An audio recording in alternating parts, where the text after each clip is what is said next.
This is The Gorge, the podcast where my friend Sarah, my friend Sad, and my friend Oates all gorge ourselves on topic.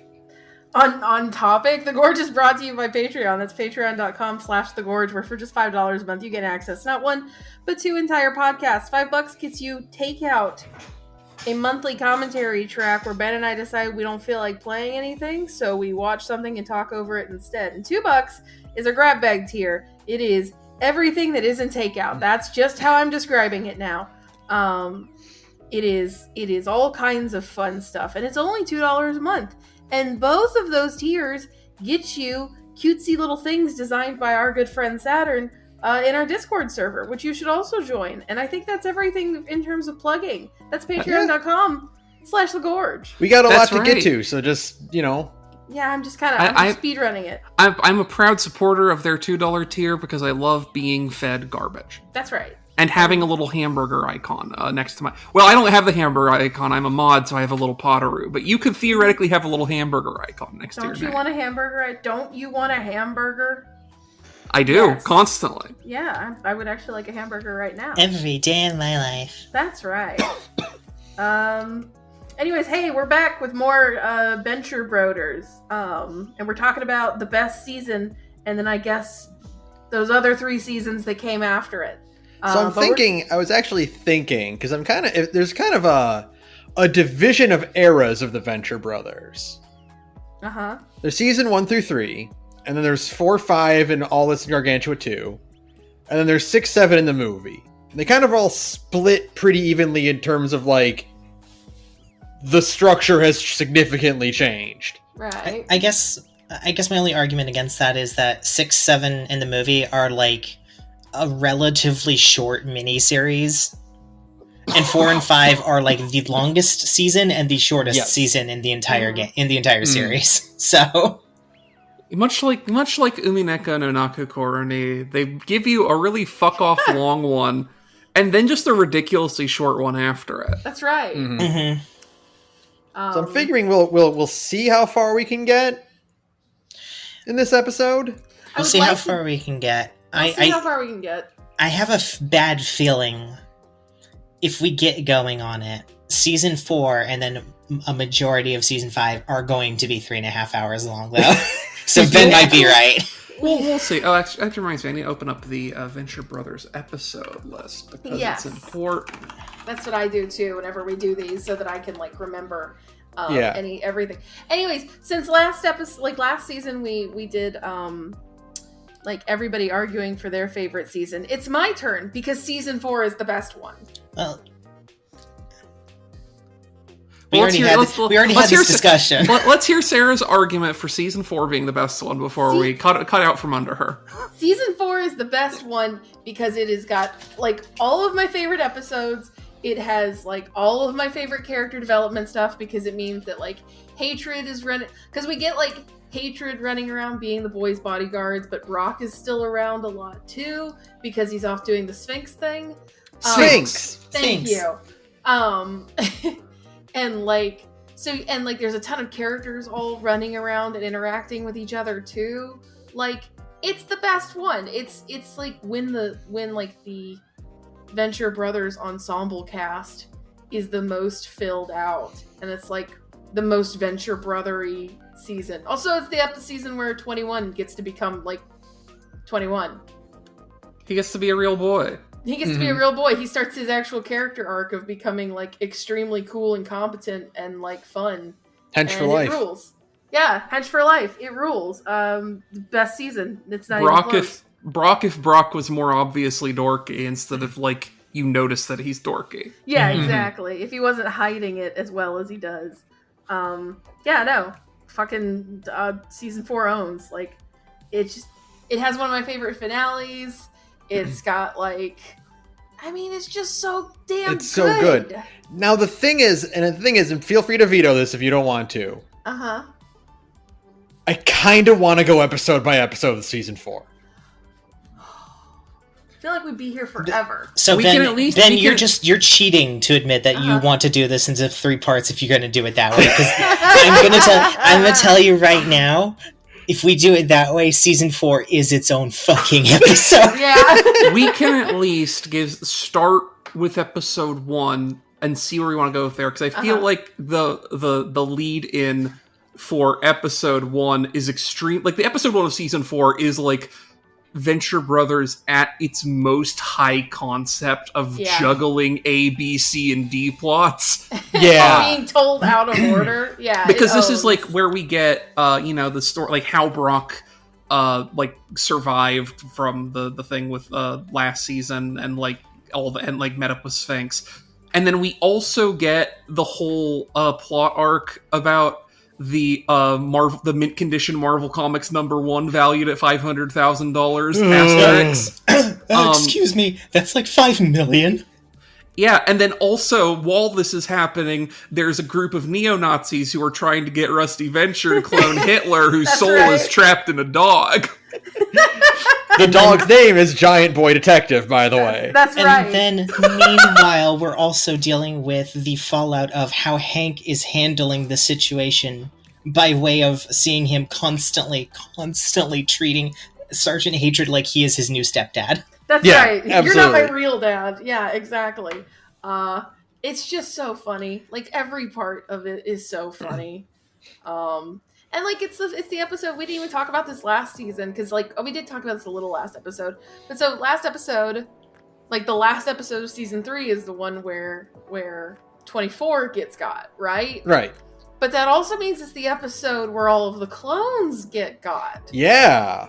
So right, and Brock ends up with Helper's head embedded in his chest, and it just keeps coughing up his blood. Yeah, and it's like, but it's like the episode. It's like now that the boys don't have clones, like they get to age, and that's like when they start becoming actual characters instead of just being like Goofus and Gallant, right? Season 3 is the start of it, but season 4 is where things escalate into dividing Hank and Dean into separate characters. Right. They're not just like two idiots of the same coin. They're like they have different wants and goals and desires and stuff, and it's like, oh yeah, this owns. Like it's fun that the Venture Brothers get to actually be characters in the show named for them now. Like it's great. Yeah, because it used to be they were Goofus A and Goofus B, but now they're Goofus and Doofus, and that's an improvement. Yeah, then it's very different to be Goofus and Doofus. Like so, I did bring it up last time, but I do need to stress this is probably like my favorite little like outside of the Venture Brothers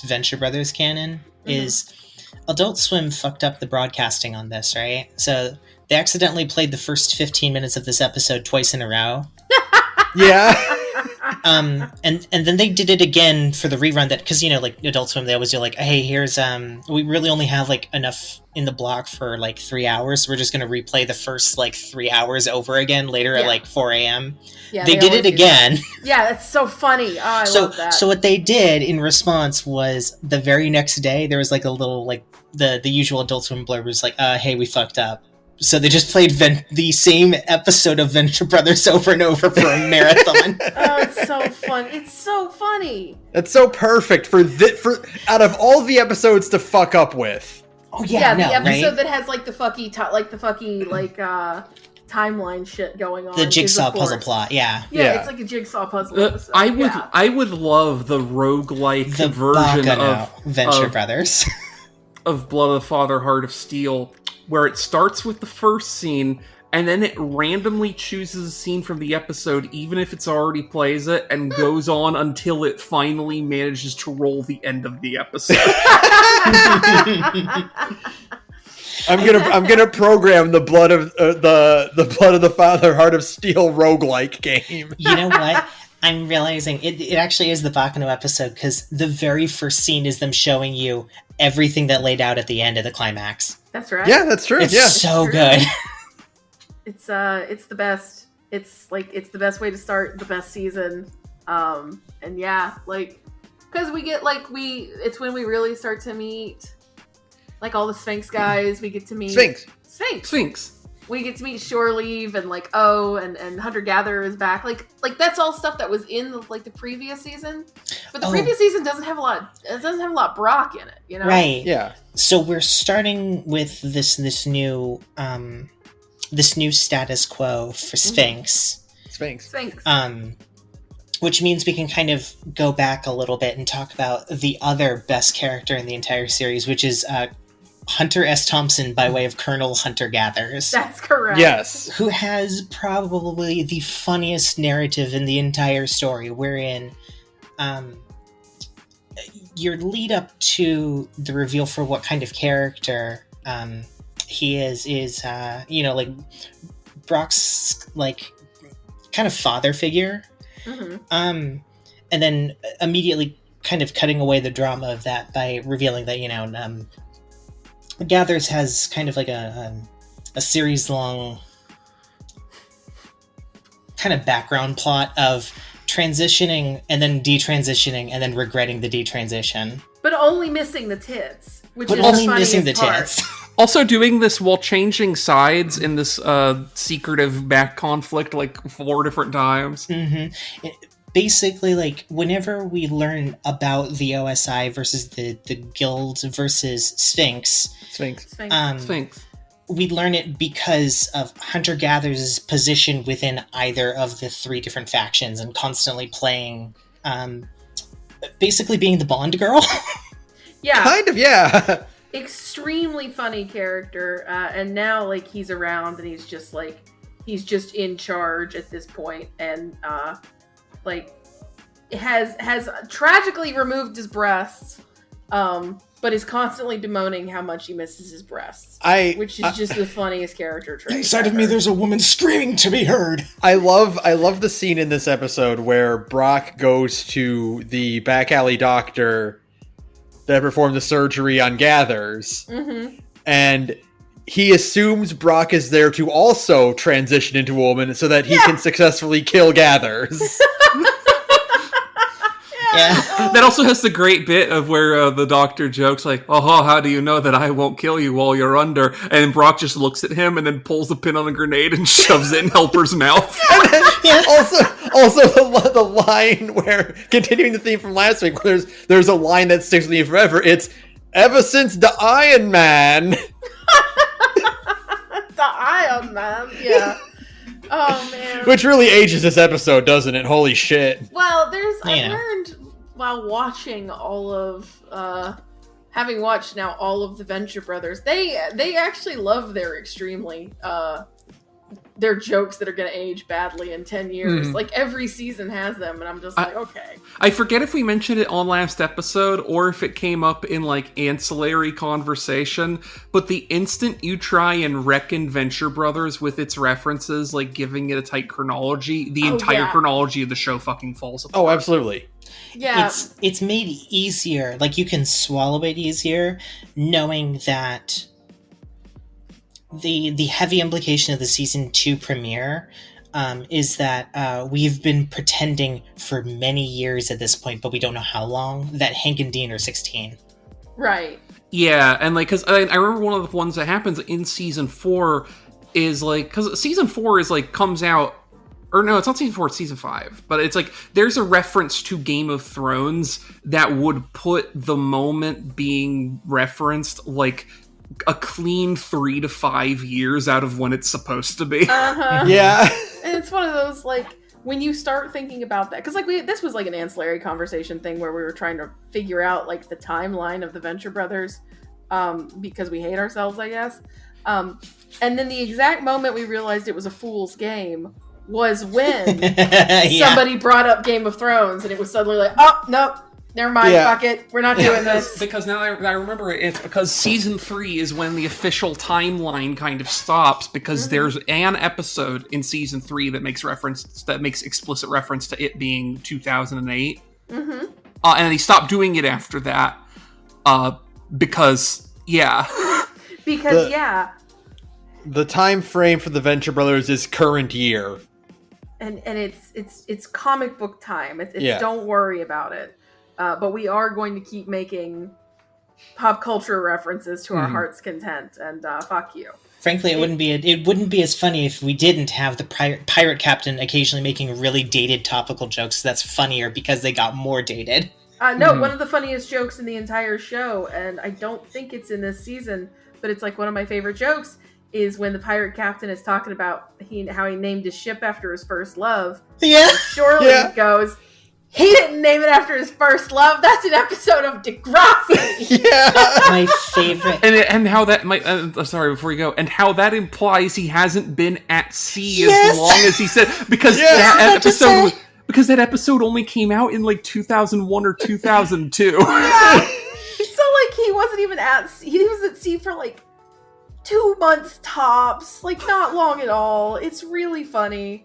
I love that joke. So like no, I want Venture Brothers to keep making pop culture references like constantly. But sometimes they are dated. But that's kind of the funny part too, right? Yeah. So, you know. One thing I wish this episode had kept going, and because I think it would have been an actually really, really funny subplot. In this episode, the reason that Gary gives Rusty the Marvel Comics #1 is to clone 24. And then Gary learns that, well, the clone would be a baby and wouldn't have any of 24's memories. And then he says, do it anyway. I will raise him as my own. I wish we could have gotten single parent 21. With like a baby 24. I would have genuinely loved you can't. The problem is that we would never get the trajectory he has by the end of season 7, which is like super satisfying. But also, I really love the idea of Gary being a single dad. Let's skip forward a little bit to what we'll cover in our next episode of the podcast. Imagine Gary with a baby clone of 24. Being the new Kano, and he's hesitant to kill someone, and that baby pulls out a gun and shoots a motherfucker. Muppet baby this! Making our dreams come true! Dude, I think I'm gonna name you Rizzo! We also do get to see the first bit of Brock really developing into the kind of like he's going native as a goofball. Because the first thing he does after stabbing the Hitler dog is go, well, I guess I can cross-stab Hitler to death off my list of cool crap I never thought I'd get to do. Yeah. It's really funny to me that, like...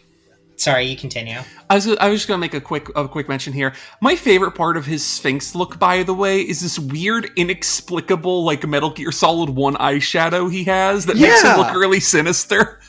I remember theories back in the day that, like, Brock is being kind of, like, mind-controlled or browbeaten into doing Sphinx stuff, and that's why he's kind of acting a little bit more eclectic.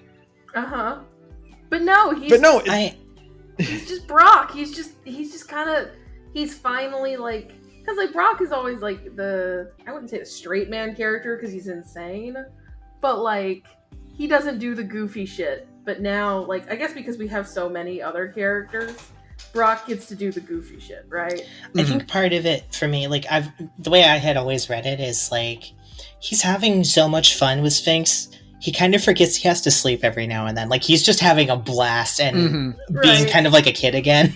See, the thing that I arrived at was the belief that whenever he's not on screen and he's doing ops, he wears a balaclava enough, not like a baklava, you know, it's a dessert, but like that's a balaclava. Dessert, yes. And like, so he specifically has a tan in the gap of the balaclava. Yeah, that's true.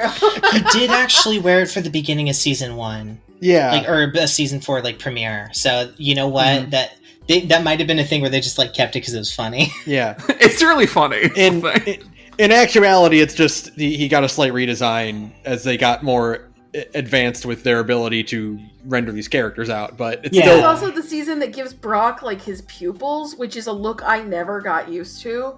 Like... He looks so soulful. He looks so soulful. He's just got big old baby blue eyes now. He's got that season 1 Peter Griffin kindness to him, or that remake Barrett kindness. He's got big old baby eyes now. It very suddenly kind of reminds you that over the course of the first 3 seasons, he's lost a lot of the harder bits of cynicism he keeps in himself, and he's a sweeter guy under the surface. But I mean, like, you know, he's still insane. Yeah. He's still Brock. They did hit him with a truck. They did hit him with a truck, is the thing. I also really appreciate, just as a minor thing, we see Gary wearing a trench coat in this episode. Right. Because we can't reveal what he's become yet. Yeah, that's we right. can't let anybody know that Gary is cool as fuck now. Yeah. He's on the protein. Mm-hmm. And then... yeah, he's jacked as shit now. He's got that great line with Hank, because he knows the truth now, and he's smart enough to realize what the weird pink baby clones were. Mm-hmm. He tells Hank, "Hey, I guess you won't live to see the quickening after all." Because he had previously told Hank that he's immortal. That he's immortal, like some kind of Highlander. Yeah, exactly. Oh, it's so good. Like, there's just, like, and this is just the first episode. We're setting up everything, and, like, it's just great. And then we get, and then we get to kill Hitler. We get fucking Brock just being like, "Hi, I get to kill Hitler. It's awesome." Hey, Hank. Yeah, I just killed Hitler. Yeah. It's also the best Hank design, and we get rid of it way too. Because he's got that Mark Hamill in the 70s kind of like shaggy mop and a big oversized like denim fucking shearling coat and whatever, and he just looks like he's ready to be like part of his own like Stranger Things style story about like a 17-year-old boy in like 1980s Delaware, you know? I really like the blue Ventec speed suits. Mm-hmm. I think they're a very nice color, because like all three of them look good in it. All four of them, Hatred too, look really good in it. And Hank with the long hair and the denim jacket over it looks really good too. This is also the season where we start to get Emo Dean, isn't it? This is the beginning of Emo Dean, isn't it? A little bit. It'll come more. It'll come more into play next season. Yeah. But we are starting to get Dean breaking away from the optimism that Hank kind of still clings to. Oh right, we don't have fully Emo Dean yet. We have Peach Fuzz Dean. Yes, we have his terrible facial hair. His terrible mustache. He's trying to be more like Daddy. Yeah. Yeah, it's just, that's the problem, isn't it?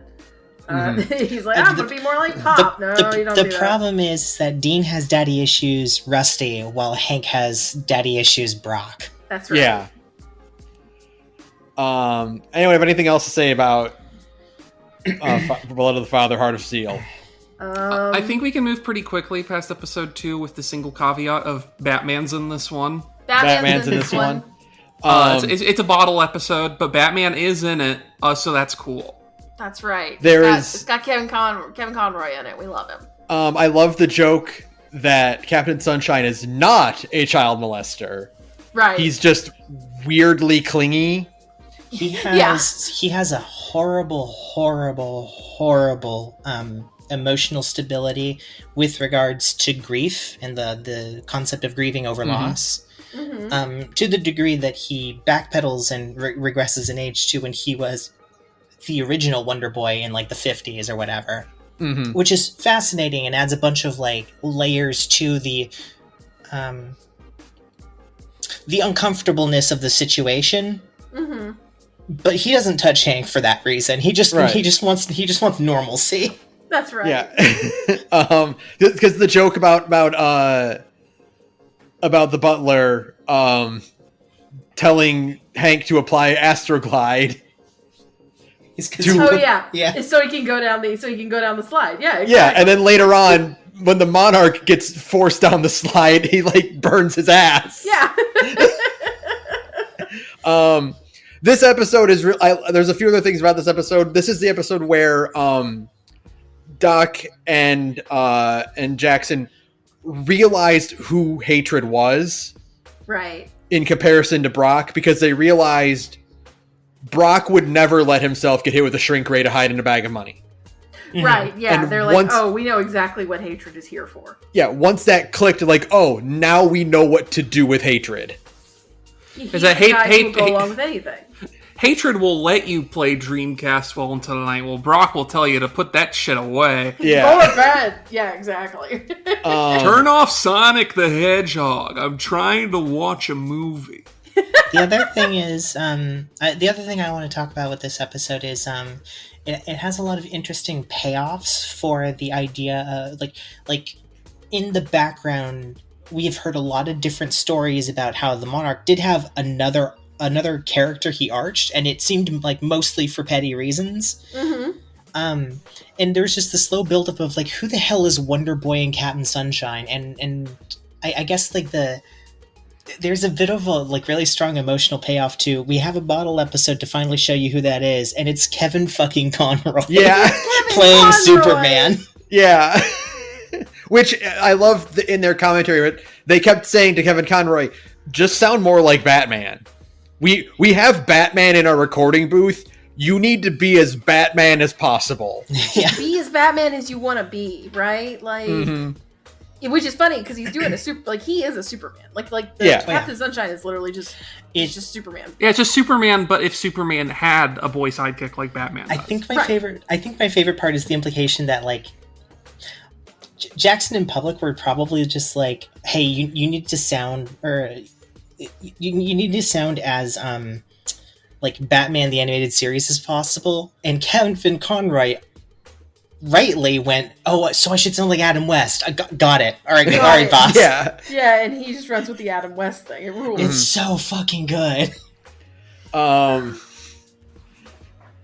I also love the line where Doc, Billy, and White are breaking into the mansion to get Hank back, and they see Chuck Scarsdale, and they run because they don't want to be on the news. Yeah.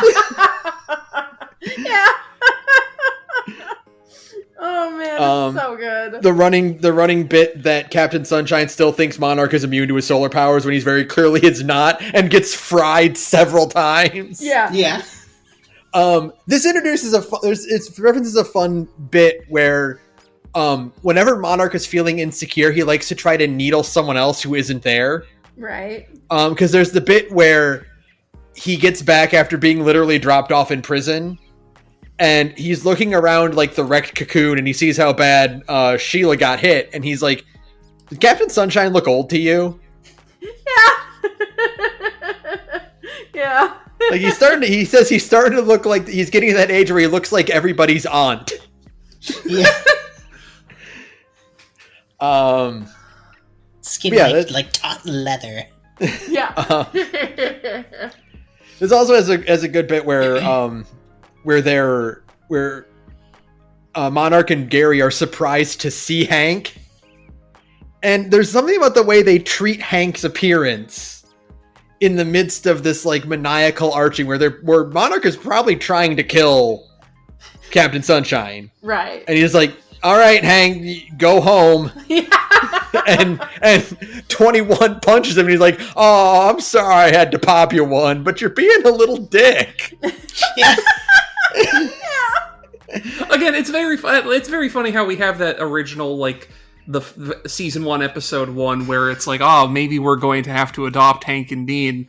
And that just extends forward into the future forever of them just kind of treating Hank and Dean like they're their little nephews. Yeah, well, there's also the episodes, one of the best episodes bits ever is when they ransom off the boys, and Rusty goes, "Do you know what Hank called me out of the way of the house today? A honky." He goes, "Did you really?" Yeah, he makes a face of like, man, maybe that one's my son. Yeah. Yeah. He's like, "That's actually funny. It's great." That's good, actually. He's a honky, yeah. I hope it would be great to get a season 8 episode where Hank discovers that he, in fact, does also have 1% baboon DNA, which raises extreme questions about how the fuck that whole situation happened.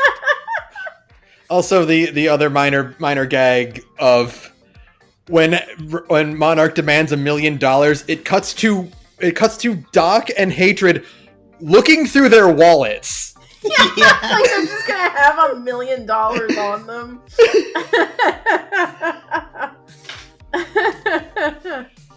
God.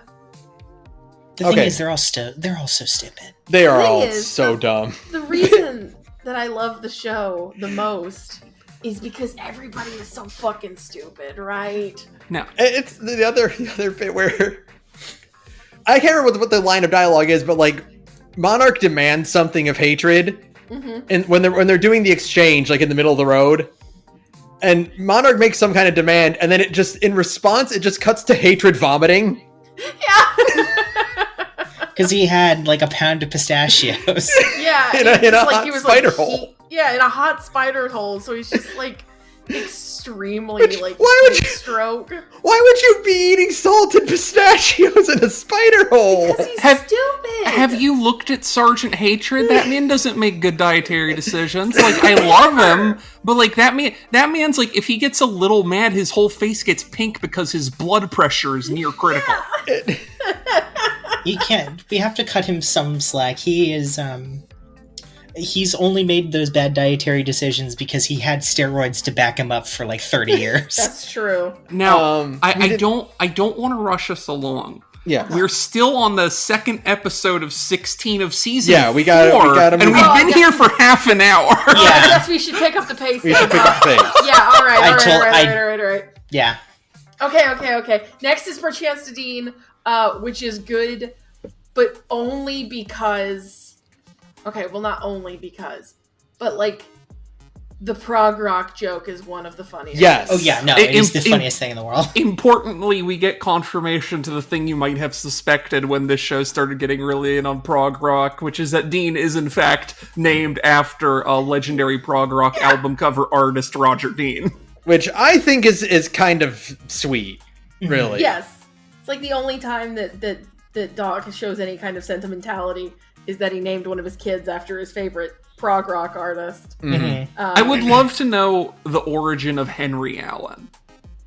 I have no idea what that is.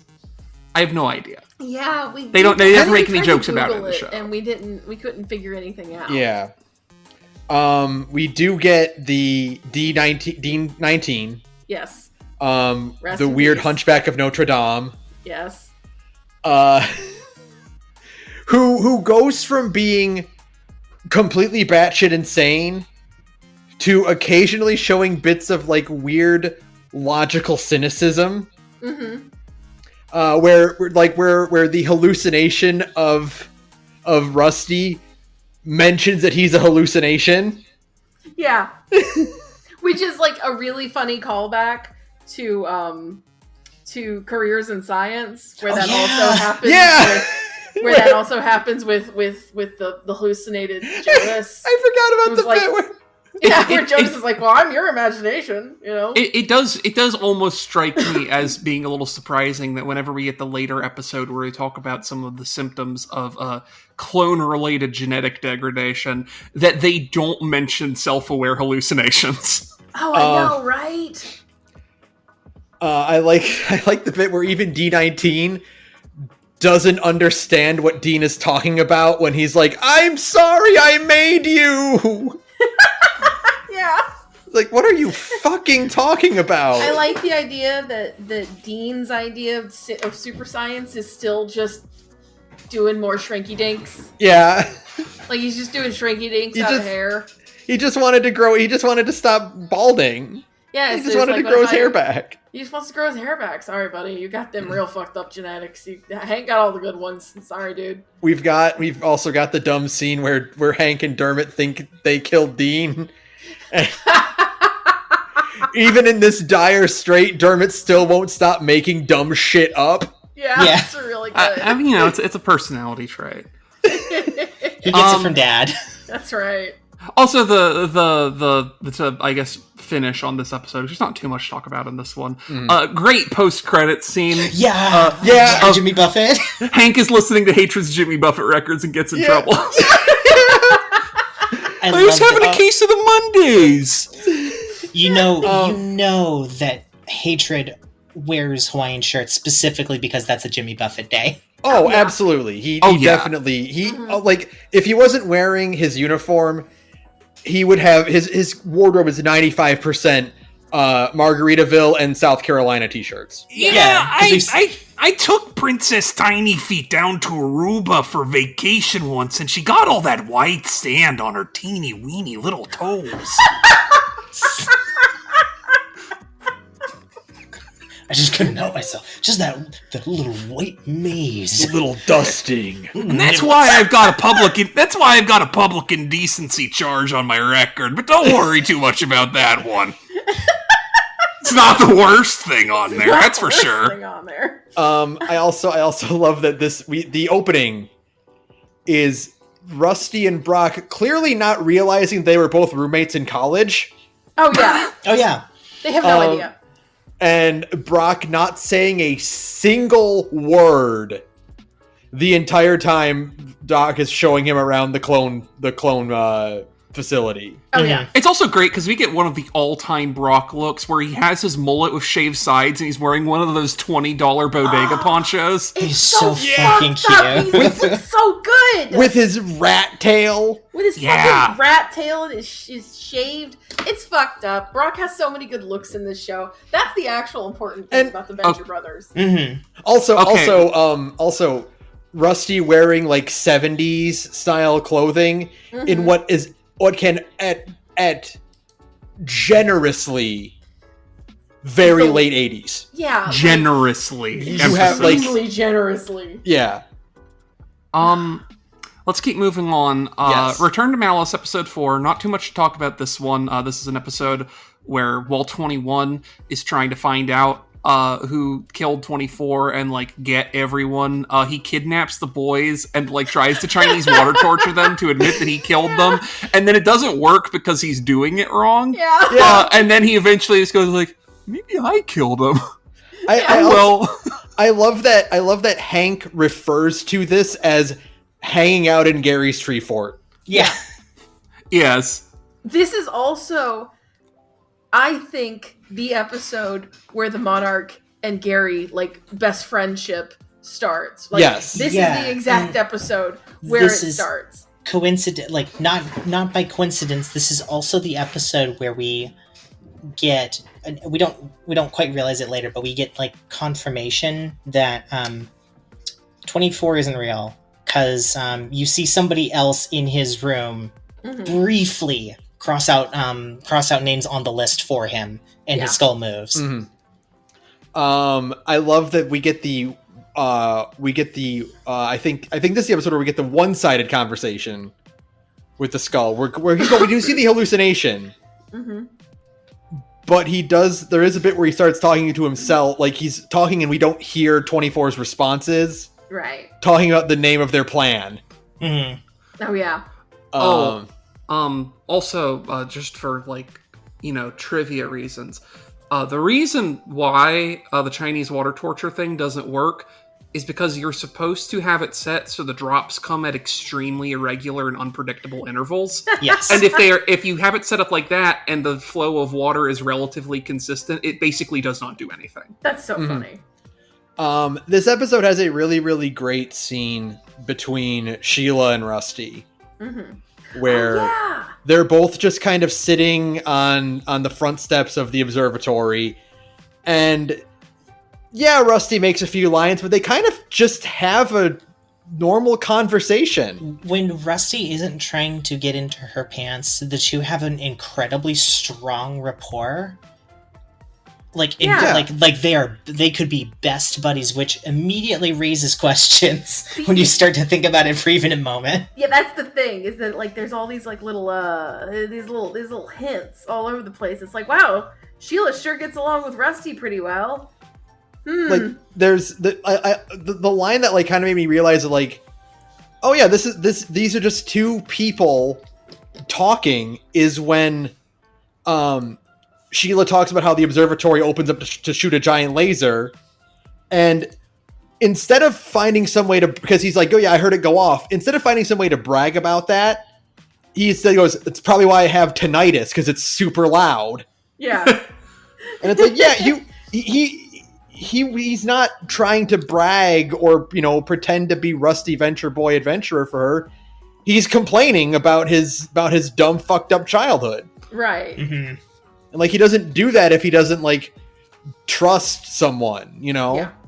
And it's one of those great evidence of like if Rusty could just shut up and go, yeah, okay, I don't have a chance with her. Those two would be fucking thick as thieves. Yeah. Those That's two would the be thing. getting into schemes and stuff, and that's why it can never happen. Right, because Rusty will never stop.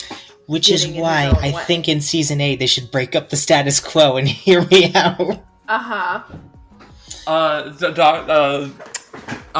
Dr. Girlfriend and the Monarch get a divorce because the Monarch gets really jealous and weird about the fact that like, why are you such good friends with my arch nemesis? And also technically my brother. I just love the idea of the Monarch switching over to the OSI exclusively so that he can pick a fight with Venture, who has now joined the Guild of Calamitous Intent, just so that he can make a little extra buck because he's broke again. He broke his buck again, yeah. Let's keep going, I think. Yeah. So number 5 of the 16 episodes, we're getting there. And this is only for season 4, by the way. Kill me. God. This is the Revenge Society, which is where we get the extremely funny plotline of Phantom Limb, who is on the run after everything happened in the prior seasons, kidnaps Red Mantle and Dragoon, who, by the way, we have to, as a reminder, are the Big Bopper and, oh my god, what's his name? Buddy Holly. And Buddy Holly, yeah. implicitly. And also kidnaps Billy and has him sew the Big Bopper's head onto Buddy Holly. Seemingly for love of the game, but also because he wants to start the Revenge Society, which is a new villainous organization he's made with one of Dr. Girlfriend's shoes and a coffee mug. And a toaster. And a toaster. I love how they had to explain it in director's commentary. The reason he talks to them or whatever, he is a little bit crazy, but it's to obfuscate the fact that he discovered that his limbs can move remotely without him, but he doesn't know how to reattach them. So he has them move those objects around so he can see them. That's so funny. That's right? so funny. I love this because we get amazing lore dumps and status quo, shake-ups with turning these two silhouettes into characters. Mm-hmm. Right. But ironically, by fusing them into one body. That's correct. Fucked up. My favorite is how well they both take it. Oh yeah, they adapt. This isn't basically even instantly. the weirdest thing that's happened to me in the last 20 years. Yes, do you remember Richie Valens and the plane flight in 1654? God, no, I don't remember what I had for breakfast this morning. Did I say 16? I meant 19. 19 and 54. One of my favorite lines is when Billy's in the bag and Phantom Limb is introducing the members of the Revenge Society, and Billy goes, "Why can't I hear anyone?" And Dragoon goes, "Because you are sane! The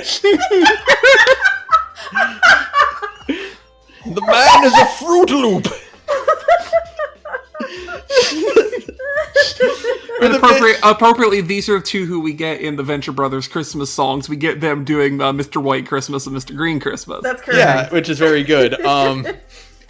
Other cool bits or fun bits in this episode are when Dragoon and Red Mantle and Dragoon are breaking into the Venture compound and everyone gets knocked out in one hit. And they're like, "What is this, an episode of Gilligan's Island?" Yeah. They're so fucking funny.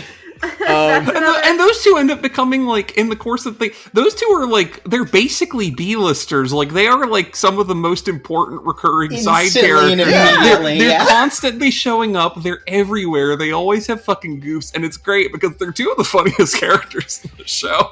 They can go perfectly from being weird, dementia-ridden old people to being super snarky elders who know better than everyone in the room.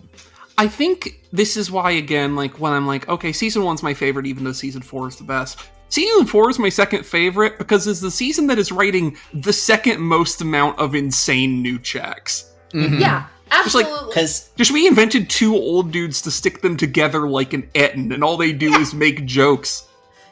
this is also the episode where we finally learn about the original the original guild intentions, because we do the flashback to before they became the clandestine intent. No. Even before that, this is where we get to see original guild when it was founded by Colonel Lloyd Venture, Rusty's great grandfather, right? But like. They continue to have different checks to cash by introducing that concept and then bringing it around to because of that what's his name Dean. The Dean is the rightful heir to the Guild of Calamitous Intent. Mm-hmm. Also, we get a conclusion of the orb plotline, right? Which is it's been secretly broken the entire time. Yeah, Sandow did not kill Lloyd Venture; he just broke the orb. And Lloyd Venture's like, well, let's not tell anyone about this then, shall we? And then just hastily put it back together. Yeah.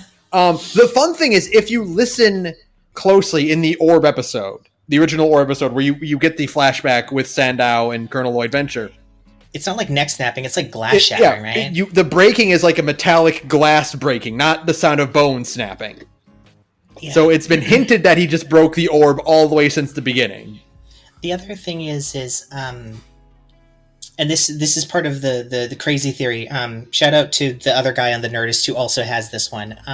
There's been a long running like theory among people on 4chan and in other forums that the Sovereign and Jonas Venture have been in cahoots for years back in the day, because nobody in the Guild of Calamitous Intent knows about its original history, even though some of them knew who Phantomus is. Right. And Phantom Limb himself is also like the grandfather of the quote unquote the Guild of Calamitous Intent's origins, but not the Guild itself's origins. So how did the Sovereign know that if he didn't know anything about like the Venture family? Right. So it all does kind of fit together. Yes. We'll talk about that later, probably. Yeah, let's keep going. At some point, we'll actually hit the halfway mark of season 4. Yeah. It's such a long season. Number 6, self-medication. This is a funny episode where Rusty gets out of an arching because he has a group therapy appointment. And we meet a bunch of weird characters, and also there's a plot line that involves a group therapist getting murdered, and then all the boy adventurers trying to go find out who did it, and they think it's Dr. Z, and it wasn't Dr. Z, and they all have a good time, and yada yada yada. And then Hank has to shoot Hatred with a tranquilizer dart because Hatred ran out of anti-pedophilia medicine. The drug is called No-Molestol. No molestol, that's correct. And he ran out and started freaking shit at a movie theater. And then the movie theater that was for a children's fantasy movie. Yeah, so it's just filled with little boys in cosplay. That's right. And then we find out at the end of the episode that Monarch is the one who killed the therapist because he wanted to stop Venture from having an excuse to get out of his arching business. I love that besides Action Johnny in there, the other boy adventurers are all voiced by other celebrities that they knew. One of the Hale brothers is Seth Green, and the other is John Hodgman. Yeah, from the Daily Show and other stuff. Yeah, John Hodgman comes back later as a completely different character too. Apparently had fun with that. The Wonder Boy replacement in there is Patton Oswalt. That's right. Correct. Extremely funny bit is that, and it didn't get, I had to have Steak pointed out to me, but I realized it immediately afterwards. Steak Bentley video. The Hardy brothers, or the Hardy Boys, are also the Menendez brothers. Yeah. which is great because this makes them the second gaggle of mystery solving characters who are based on real life killers. Yeah, I think the funny bit about them specifically is that it is kind of ambiguous. Did they actually kill their father? Right, but also they killed their father. They did. Definitely killed their father. They definitely killed their dad. If we ever got Nancy and Drew to come back, it would be extremely funny if we found out they were like they were also murderers because of the curse of naming your character after a famous mystery. It would have been funny if Nancy and Drew came back because Dr. Quim died of mysterious circumstances. Yeah. God. And they're like, it definitely wasn't us. No, of course not. Not at all. fun little bottle episode. I'm gonna just. Yeah. I think we're good to just move past that. I do love we do get one quick scene of Dr. Z being like, he got out. Oh yeah, He got out and he's doing great. He's great. He's just like, yeah, he's still like in the guild, but he's mostly just there as like the elder statesman who knows how to like talk to all these weirdos. We get a lot of these at my job where we're like one of the higher ups retires, but they retain their work email. Oh yeah, you know. Mm-hmm. He's one of those guys. Like a thing that I really like is the animosity that Johnny has for him as the seasons go by disappears because Dr. Z does kind of like and care about him because he's like, he was my arch enemy's son. I do kind of have a soft spot for him. Yeah, just like Monarch with the boys, where it's like, well, yeah, the arch rivalry was with... It was with your dad, dude. Yeah. Calm down, it's fine. It wasn't you. You were just ancillary, and yeah, I kidnapped you a few times to get to your dad. Right. Like this, whatever, you do whatever you want to do. What happened to you was sad, and I'm sorry. Anyway, let's move on. Yeah. Number 7 is a Order of the Triad-centric episode, wherein they're confronting their nemesis, Torrid, who's like a burning guy. And there's a bunch of... I can't really summarize episode too well because there's a bunch of how to do about fucking lore and shit like that. It's like very specific to this group of characters. But the important bit is this is also how we get the thing of Triana finally with her dad being kind of away and getting into some hootenanny. She's able to kind of make contact with the master and sort of have this seed of doubt planted in her head that, like, you know what, maybe I need to not live with my dad anymore in his weird apartment in the former spider lab. Yeah. Yeah. Based on the timing of when this was written, by the way, this episode was written, possibly produced, right after Doc Hammer divorces with his wife who voices Triana. So it's that would explain it then. Just right on the bullseye. See, I always thought that this episode happened because they had kind of realized that we don't have anything to do with Triana anymore. Yeah. That's part of what it feels like. Yeah, they never really had much to do with her. It is like, again, I think we might have mentioned this in the first episode, but it is like kind of, again, like the tragedy of how this is written. Well, not how this is written, but more the fact that so much of the show is basically just kind of hinging on the vocal performances of two dudes. It's like, there really aren't a lot of women in the Venture Brothers. It's true. And most of them don't really get to do that much. Yeah. It is a shame that we have to say goodbye to Triana, but maybe it's for the best. It's probably for the best because for one thing, they never really knew what to do with her in the first place. She was too... not passive, but she was too cool with everything that's happening around her. Right. Well, it's like how we eventually lose Underbite, right? Where it's just like, it's very understated, and it's just kind of like a tacit admission of like, yeah, I don't know what to do with this guy. Fucking chop. Her role in the story of being the kind of normal person that looks at the stuff that's happening and goes, boy, that's weird, got usurped by Dermot, who is a much more dynamic and probably more fun character to write for. And so she just kind of... And they kind of realized her thing with Dean is never going to go anywhere. So... No, because you stop that. You can't give Dean a W that is, like, enduring. And also, it would be cruel to Triana. Yeah. Yeah. If this had continued... If they hadn't... ironically, Dean developed too much as a character for him to start dating Triana for real. Right. If this had been, you could have made season 1 jokes of him being a kind of absent-minded and not maliciously bad, but bad boyfriend to Triana when he's still season 1 golly gee Dean. Mm-hmm. But it doesn't work for Dean at this point, and you couldn't get good material out of it. Yeah, no, and I think we'll get to that too when we get to the season finale of 4, because it significantly factors into that. Yeah, I think that's really all that needs to be said about 7. You meet the guy who's fucking Orpheus's ex-wife, and he's really cool. Yeah, he's like I don't know how to describe him, but he's like very red and dry, but in a way where you're like, it's just a jolly man who lives life at full speed.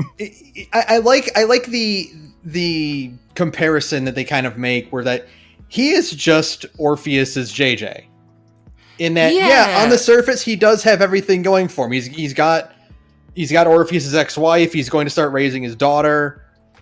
But he cheated to get to where he is, and he doesn't play the game like JJ does. Well, and he's also, like, he's just genuinely, like, even though he's, like, better at magic or whatever, he's, like, less competent in general than Orpheus. Mm-hmm. And also, like, has his own things of, like, his responses to things being kind of not with the same degree of sensitivity that other characters are capable of, just because he doesn't think about things that way. However, unlike Orpheus, you would expect to see him, like, selling things at a booth at a street art fair, like little, like, glass bowls that he made or whatever. Whereas Orpheus would never do that, because he would, like, you would have to buy tomes from him directly in his dark, musty house. Yeah.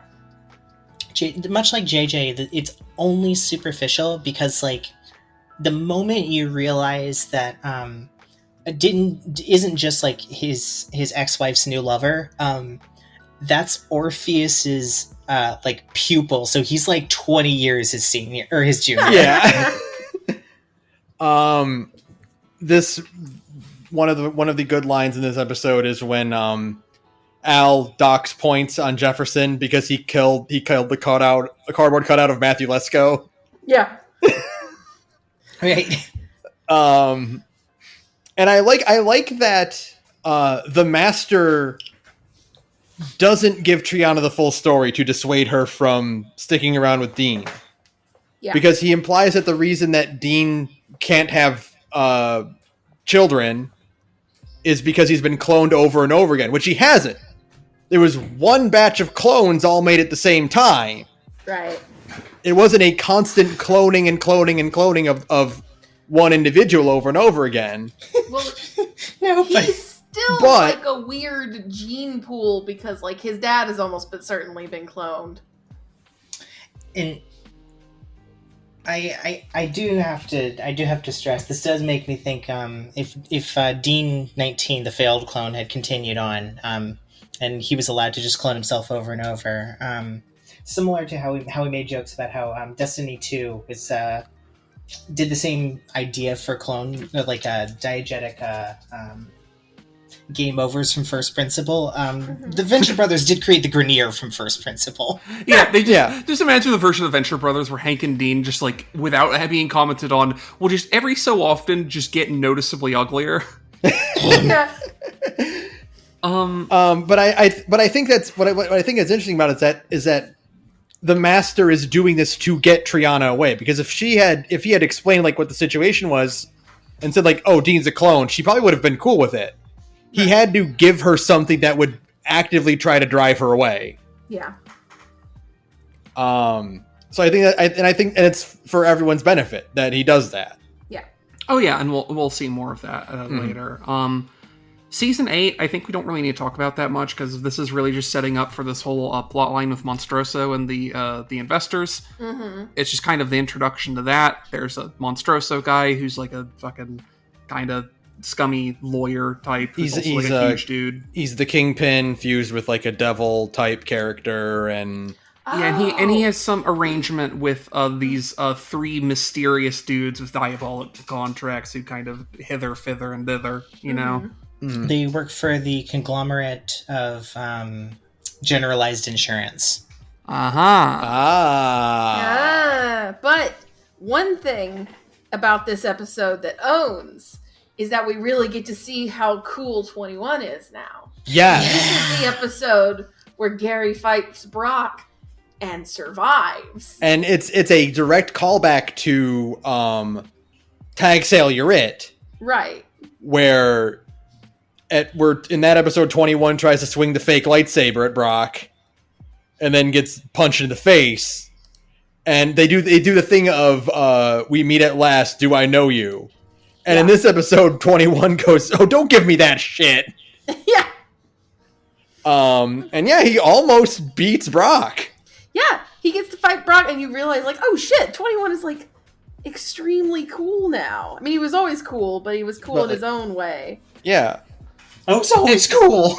It does make me sad with which will be like will come up when the transition between 4 and 5, that we never actually get to see 21 be like a Sphinx person with Brock. Because I feel like I feel like the problem is those two fulfill similar enough roles that they wouldn't really be able to give each other enough thing. But like, you love to be able to see those two fight back to back and like make quips at each other. Yeah, you know, it's kind of like how we never got enough 21 and Shore Leave. Yeah. Like they have an extremely funny interaction, I think, in this episode. In Operation Prom is when they start hanging out. Okay. And it's like, oh, but this is good. I love them. It's like a little duo, but it was not meant to be. Alas. Speaking of Shore Leave, this is the episode where we get the cool bit where Brock and Shore Leave break into Dr. Shumpmaker's facility. Oh, right. And Shore Leave gets to be very cool again. Yeah. Okay, but don't hit my stomach. I really do need to pee. Yeah. We also get the great bit, one of my favorite Brock moments in all of the series, where Brock shoots his crossbow up to the rafters, and Shore Leave goes, "Oh, there's a ladder right there," and Brock goes, "Oh yeah, that's a lot of fun." Yeah, it's such a good thing. It's just like, oh right, these are just like they're it's a thing that comes up like way later, like season 6 or 7, but it's the whole like, you're children. You're all just children playing with your toys and having fun, right? Like, that's what it all boils down to, and that's what this episode is too. And yeah, it's great. We do get 21 and Brock teaming up to fight Monstroso. And the funny thing about this, the unspoken thing, is that 21 got Brock to play along with their cool little setup thing. Yes. Which is, I'm gonna get him to say, "I'm twice your size," and then you're gonna burst in and go, "Not anymore." As he's putting on his Jedi robe. Yeah, of course. Silly. So I love him. And this is also the episode where Brock comes back full time, because we haven't seen Brock for several episodes at this point. No, we haven't. Oh my god. He's kind of stopped trying to hide on the compound anymore, because the stinger is him just sitting at the breakfast table. Yeah, covered in blood. Yeah. You know, just eating. And Hank is like, what? He's like, oh, hi, Hank. Like, that's it. It's so good. That's it's been an hour. We've made it through half of one season. We're doing great. We're on good pace. So the next one's number 9, which is a very classic flavor of there's 2 plot lines and one of them just straight up does not really go anywhere. It's called The Diving Bell versus the Butter Glider, which is great because the Diving Bell and the Butter Glider basically have absolutely no interaction in this episode. There's a plot line where Rusty kind of goes catatonic, and they have to shrink the boys down in the X3 submarine so they can put them in Rusty's bloodstream and like solve whatever's gone wrong in there, and which they find out was an earlier iteration of the boys who had also shrunk down in a submarine to go to, which Brock goes, "So that's what happened to the Sevens." And Hank and Dean are just like, "The what?" And he's like, "Forget it." While this is happening, the Monarch buys a $20 million hover bike. A Green Goblin hover glider. Yeah, called the Butter Glider. He has a brief musical number while flying around on it outside. I want to say, he loses the glider in this episode after having spent $20 million on it. It's kind of a simple standard episode of wacky things happening. It does have some of my favorite gags ever, though. The beginning where Tim, Tom, and Kevin are chasing the Ventures, and 21 calls them off because they take Doc to a Catholic hospital. And Kevin pulls out a cross. The thing is, I could believe Kevin and Tim Tom are, in fact, much like Kodomina Kyrie, God-abiding Catholics. Who believe it completely sincerely, who just know that they are, in fact, going to hell. one of the strongest moments of the Monarch's integrity in this episode, ironically, considering the rest of the plot. That's right. Is when they're at King Gorilla's birthday party, and Sheila leaves to go listen to 21's briefing, but the Monarch sticks around because he knows that he got King Gorilla a carton of cigarettes, and he's like, I need to take the hit for this one. Nobody told me. Nobody told me.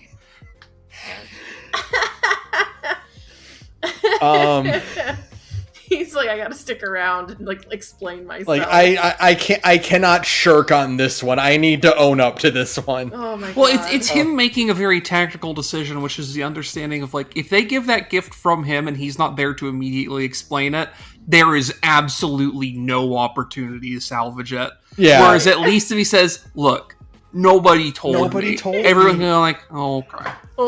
Okay. We get the bit where Billy and Pete have just gotten a shit ton of insurance fraud money. Uh-huh. And they have that extended sequence of the conjecture cycle to drive like a quarter mile. Yeah. Also the bit where Hatred talks about how they put Doc in an MRI and his arm ripped off. Oh god. Yeah, there's a lot of really good bits in here. I love the bleak. Cause like, again, it's this thing that goes back to something we talked about last episode. And like, it's a thing that gets brought up a lot, which is like, we're not seeing everybody's adventures. So I just love the idea that they lost the Sevens because the Sevens, so like, this is extremely funny to me because it means like Hank and Dean number 7 shrunk themselves down and went into Rusty's body without telling anyone.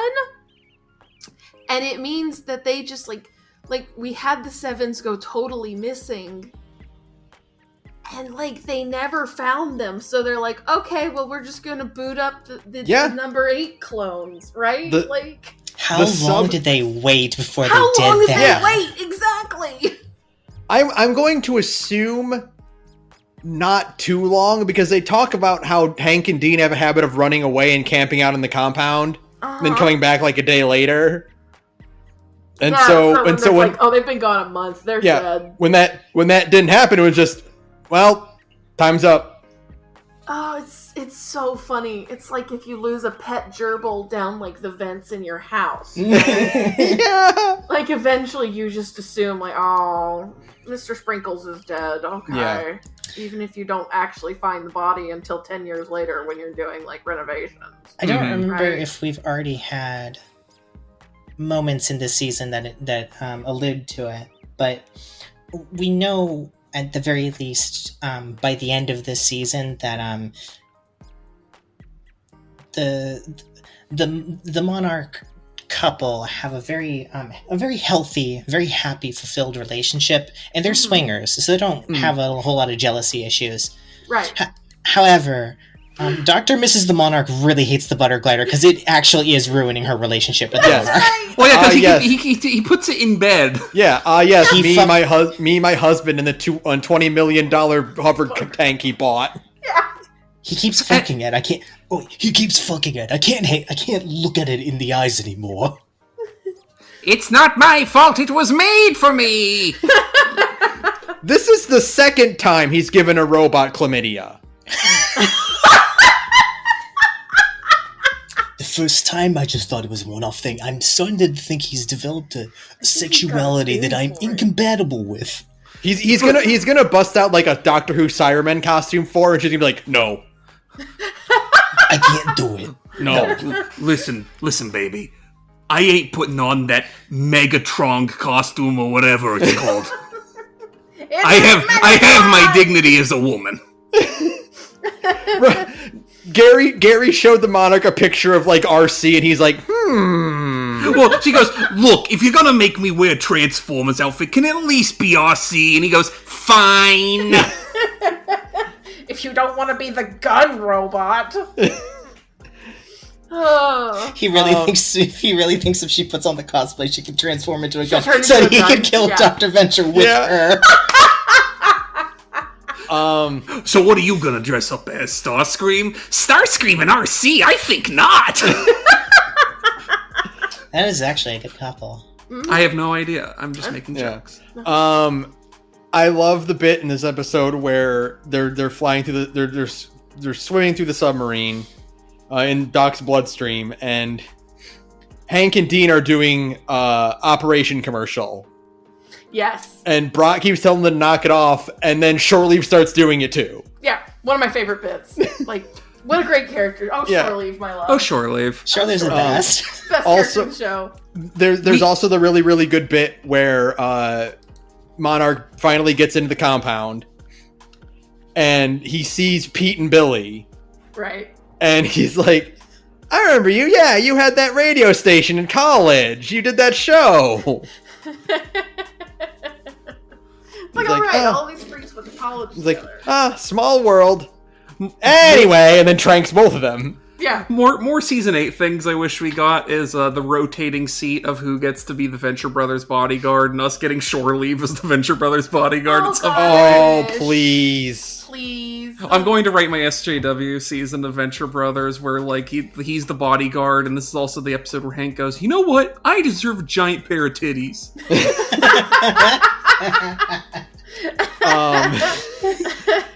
Well, that's the Hunter Gathers episode. Is Gathers sells yeah. him on the idea of transitioning. That's true. I'm also getting himself a nice big parrot tits. I love Vicariously through you, you little girl. Well, that's the thing is he's debating the pros and cons, and he has a little angel Hunter Gatherers on his shoulder telling him to do it, and then there's a devil Shore Leave who's just admiring how his ass looks in the devil costume. He's not doing anything to talk him out of it. Yeah. You want what? Yeah, go for it. Whatever. I hate to say it, but the stinger in this one is one of my favorites. Oh yeah, where they're stuck in his prostate. And just Billy silently pulling out the glove and the lube in the magazine. He's like, how do you get him out?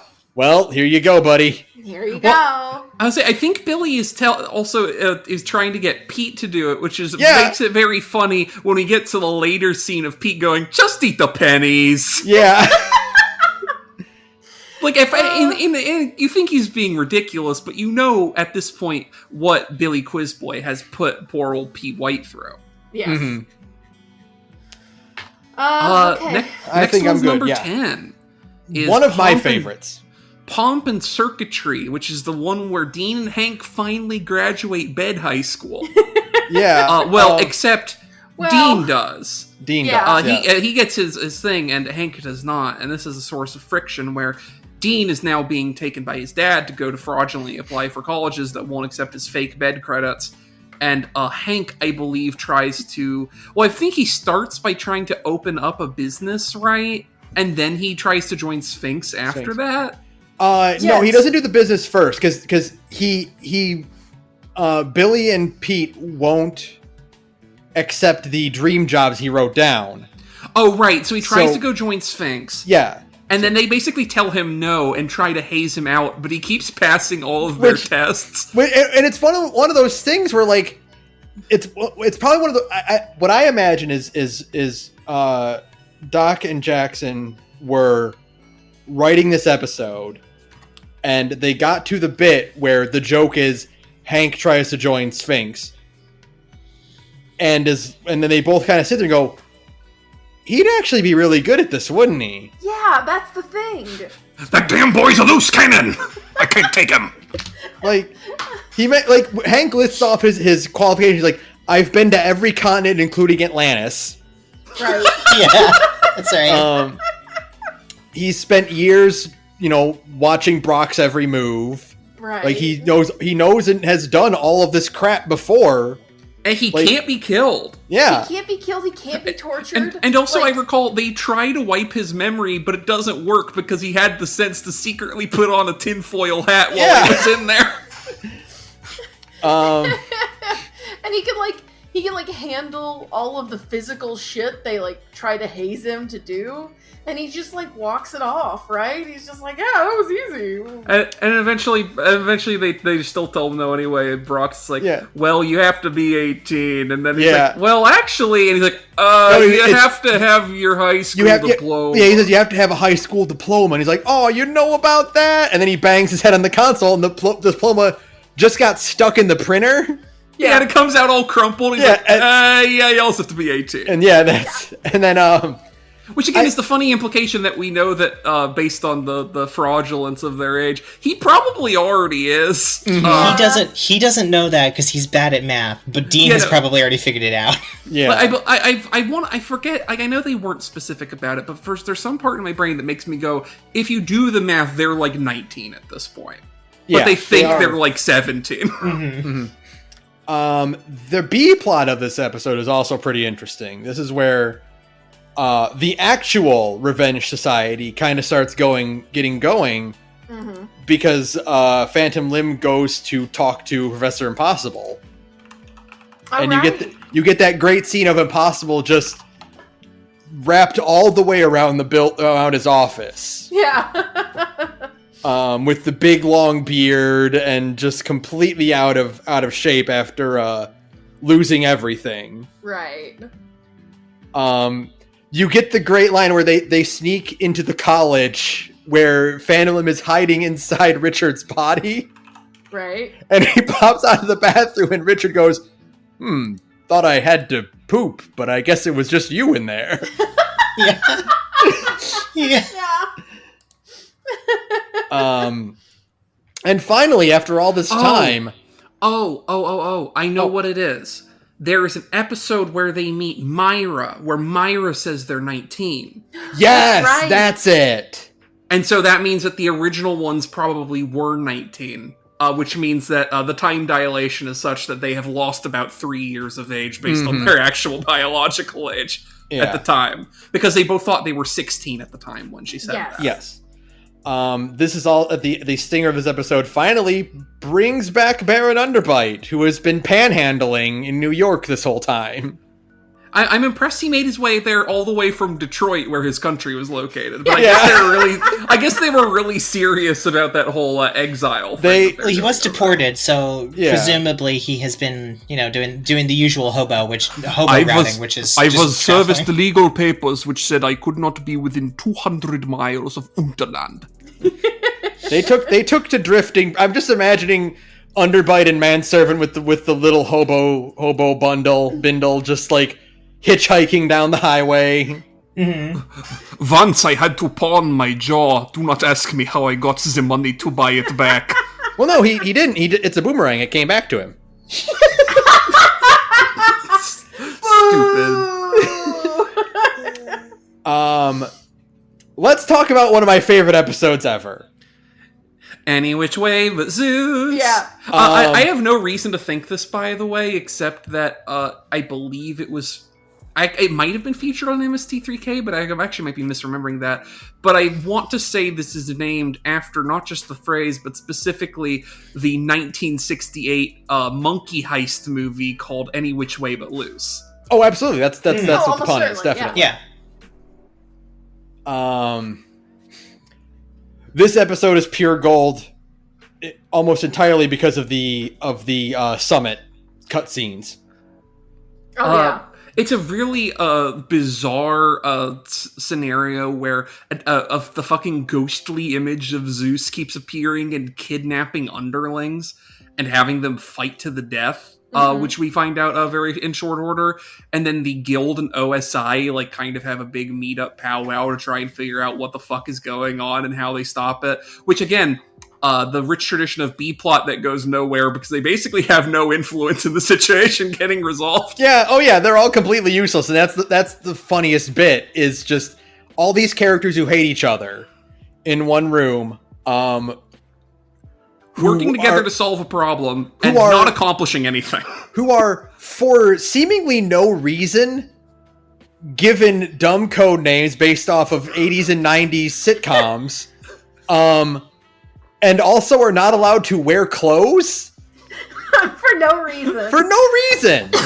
Just because Tracer is an asshole, mostly. Because he is special. Right. Because I'm special. I don't want anyone to see my pee-pee cancer. He's got that great line where he's like, I want answer for the time I finish this here juice box.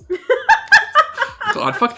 Tracer is a character who I wish got more screen time, and like they use him very well when he is on screen, but he's just so fucking funny. I have a fun trivia thing for that. Most of his lines are like partially ad-libbed. Because they kept asking the voice actor to just like play it straight, like a very Full Metal Jacket-y, and he just kept giving him those kind of lines instead. He just rewrites stuff to sound even crazier, like he had cancer, but no, he had to say pee cancer. Daddy fears the cancer. Yeah. The spaceman cured my pee-pee cancer. The line where Red Mantle goes, I'm just going to throw it out there. What if it's actually Zeus? Like the real Zeus, all pissed off that nobody believes in Zeus anymore. Literally foreshadowing, like, bang on the money 11, 12 years in advance Endwalker Alliance Raid series discourse. Huge spoilers, by the way. And then Tracer's like, he puts him down gently as if like it could actually just be that. It's probably not, but it could have been a possibility. I'm not willing to rule it out completely, but it's going on the bottom of the priority list. The bit where Tiger Shark tries to attack Brock. And he literally just like whips him like a towel on the table.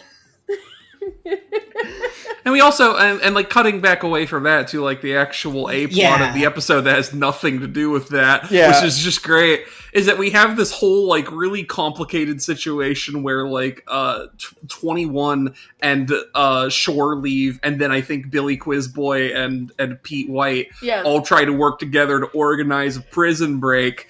And just throw. There's a great scene where they pit Pete White and Billy Quizboy against each other, and they just start having a loud shouting match about something. Yeah. And the guy's like, "No, I mean fight! Stop fighting and fight!" And they're able to eventually like do the prison break and reveal that this is not, in fact, Zeus, but actually Zero, aka the former henchman 1, who we thought died but didn't. Yeah, because this is Henchman 1 from an episode we covered last thing, where they're like, oh man, that guy's gonna die because he's so competent and taking it so seriously, and Brock just fucking beating him dead. Mm-hmm. Except he didn't die. He's still alive. And again, he wants to play it by the rules to the letter of the rule to such a degree that everybody who is involved in the situation thinks he is a wet blanket. Absolutely. The other thing that I really like is the C plot that's going on this entire time. Yes, I wanted to talk about that. Rusty feels jealous that he has not been kidnapped. So So Hatred has the most beautiful and brilliant plan of holding him ransom in the basement, blinded or blindfolded. Yeah. And him and Hank just pretending to torture him just to make him feel better. Right. Because Dean's supposed to be participating, but instead he has a teddy bear with a fucking vocal response thing. Yeah. I love you. Because this episode does have one of my favorite Rusty moments ever, which is talking about his kids and getting them in the wrong order. Right, not understanding them at all. Which I've thought a lot about this, and I think it is interesting because he's wrong in this season, but he would have been right in any other season. Right. It's interesting. Like, it's an interesting little wrinkle that, like, one of the first things he does is when they're like, well, if any one of us is going to be killed, let it be Hank. And then immediately afterwards he says, well, I mean, Hank is just like me, right? Yeah. You immediately get the idea that, like, he instantly deflated the guys by saying that this is kind of his way of being protected of them by way of, showing how he's not above it all, but he has seen it all and he's tired and sick of it. Yeah. Mhm. And he assumes that Hank is going to respond similarly, and because of that, they will respond just the same way they did with him and be deflated, and the threats just immediately de-escalate. He says, I know you're not going to kill either of them, but if you're going to pretend to torture one of them, it might as well be Hank. Because he believes in this crap. He should have been Rusty Venture Boy Adventurer. I see so much of myself in that boy, I want to apologize for his existence. Right. Which is, it's great too, because it shows like, it's like one of the moments where you actually get like, okay, he actually does understand his children in a very special way. Mm-hmm. Because also like the show itself and also a lot of the writing kind of goes to this thing of like, obviously Dean is the mini Rusty and Hank is like some weird outlier who's like kind of has more in line with Brock, funnily enough. But the way Rusty sees it, it's like, well, Dean's like competent and like isn't really interested in super science and whatever. Hank's the one who actually wants to be a boy adventurer, and he's still got sparkles in his eyes and everything, and that's the boy who I see more of myself in, even though in a lot of other ways he's kind of treated or written Dean as like the favorite one, which is interesting to me. I think the difference that he points out is that he says that Dean believes this crap. Dean still thinks of it as a threat. Hank doesn't fear any of this. Mm-hmm. Yeah, Hank is not afraid of the guild. He's not afraid of the monarch. Whereas Dean is still content to hide in the panic room and vomit on his knees. The problem is that Rusty gets it right on the bullseye and misses entirely at the exact same time. Yeah, it's such an interesting wrinkle of like it's so sad. He really is their dad, you know? Mm-hmm. It's the phrase I've used before when talking about like specifically like Umineko theories and things like that, which is it's so close to being right as to be more wrong than if you were completely off base. Mm-hmm. I love when he says that Hank fights this the way I did. Mm-hmm. And he's afraid that Hank will lose the fight that he already lost. Yeah. Which it won't. Hank's going to be fine. No matter what, Hank is going to be fine. And that's kind of like the misunderstanding of his kids. Yeah. That he doesn't realize that, like, Hank kind of loves this shit, even if, like, he's handling it in his own very special Hank way. Hank can adapt. He's not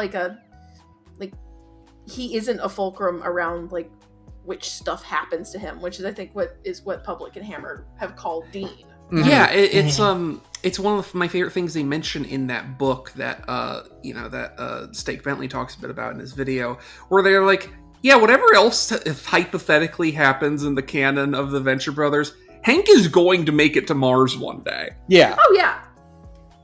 Because that's just who Hank is. He's good. He's infallible. He will come out on top no matter what. But I think it's interesting that Rusty is afraid of Hank's failure. Right. He is afraid that bright optimism, that gung-ho adventure will be sucked out of him the way it was sucked out of Rusty. Right. And that's why he's like, I want to apologize for his existence. Sure. He's a venture. He'll never shake it. Yeah. Ventures are doomed to end up exactly the same way that Rusty has. Yeah, and it's like, and it's that, like, that's that misunderstanding of Hank, which is that, like, and that's kind of the tragedy of all of it, is that he just doesn't get Hank, because, like, Hank is fine. There's, like, he should be way more worried about, like, this kind of burning out Dean, who's, like, his kind of chosen successor, right? Because Dean doesn't want this shit. Yeah, it's a thing that we're gonna get, like, more for this season, and also, like, in season 5 especially, of Dean just, like, completely checking out. Yeah. But before that, we have to talk about the worst and the best episode in this show. Everybody Comes to Hanks is my favorite and my least favorite. I think Everybody Comes to Hanks is actually, like, it's a, like, don't get me wrong, season 4 has, like, probably the best season finale of, like, any of them. I think regardless, this is my absolute favorite season 4 episode. Yeah, this is a season 1 Venture Brothers episode. Period. The thing is, you're totally right, and this is something that's kind of interesting. They talked about in It reminds me of this episode. Reminds me of a bit they talked about in the Team 4 Stars DBZ commentary tracks, where they originally wanted to hint, one of the ideas they had written down for Trunks was that the idea that, like the Venture Brothers, future Trunks was a clone that Bulma made. Right. And that he has died several times already fighting the androids, and Bulma has just woken up a new clone. They decided against it because it wouldn't fit with the actual like narrative plot they were telling now, and it would cheapen Trunks as a character going forward. Right. But it would have worked perfectly if History of Trunks was a standalone episode they just kind of did without any history behind like Dragon Ball Z Abridged at all, right? Right. Like if that was the punchline of the episode. That's what I think, comparing, like, this is a season 1 episode in season 4 in that way, is that this would have been a lot funnier if it was a dumb standalone thing that wasn't connected to anything else. Right. But now it's plot relevant. And now we have to deal with this aspect of Rusty Venture. Yeah, so this episode and the one after it are two halves of a coin. Basically, for a summer vacay or equivalent, Dean and Hank are being separated. Dean is going to New York City to do an internship at Impossible Industries.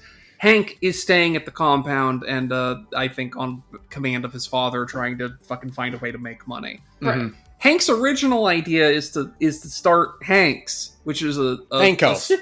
Hankco, which is like a general store and also a diner and also a notary. Which he is a licensed notary because he can't actually finalize Dr. Orpheus's papers. Yeah. Which is just great. But most importantly, it's also a detective. It's also a private eye. Yeah. Yeah, because you know. What else would Hank do for He gets a case from his buddy Asterix Dermot that, like, you know, his sister's late or whatever. It's like he's going to start the case to find his missing sister.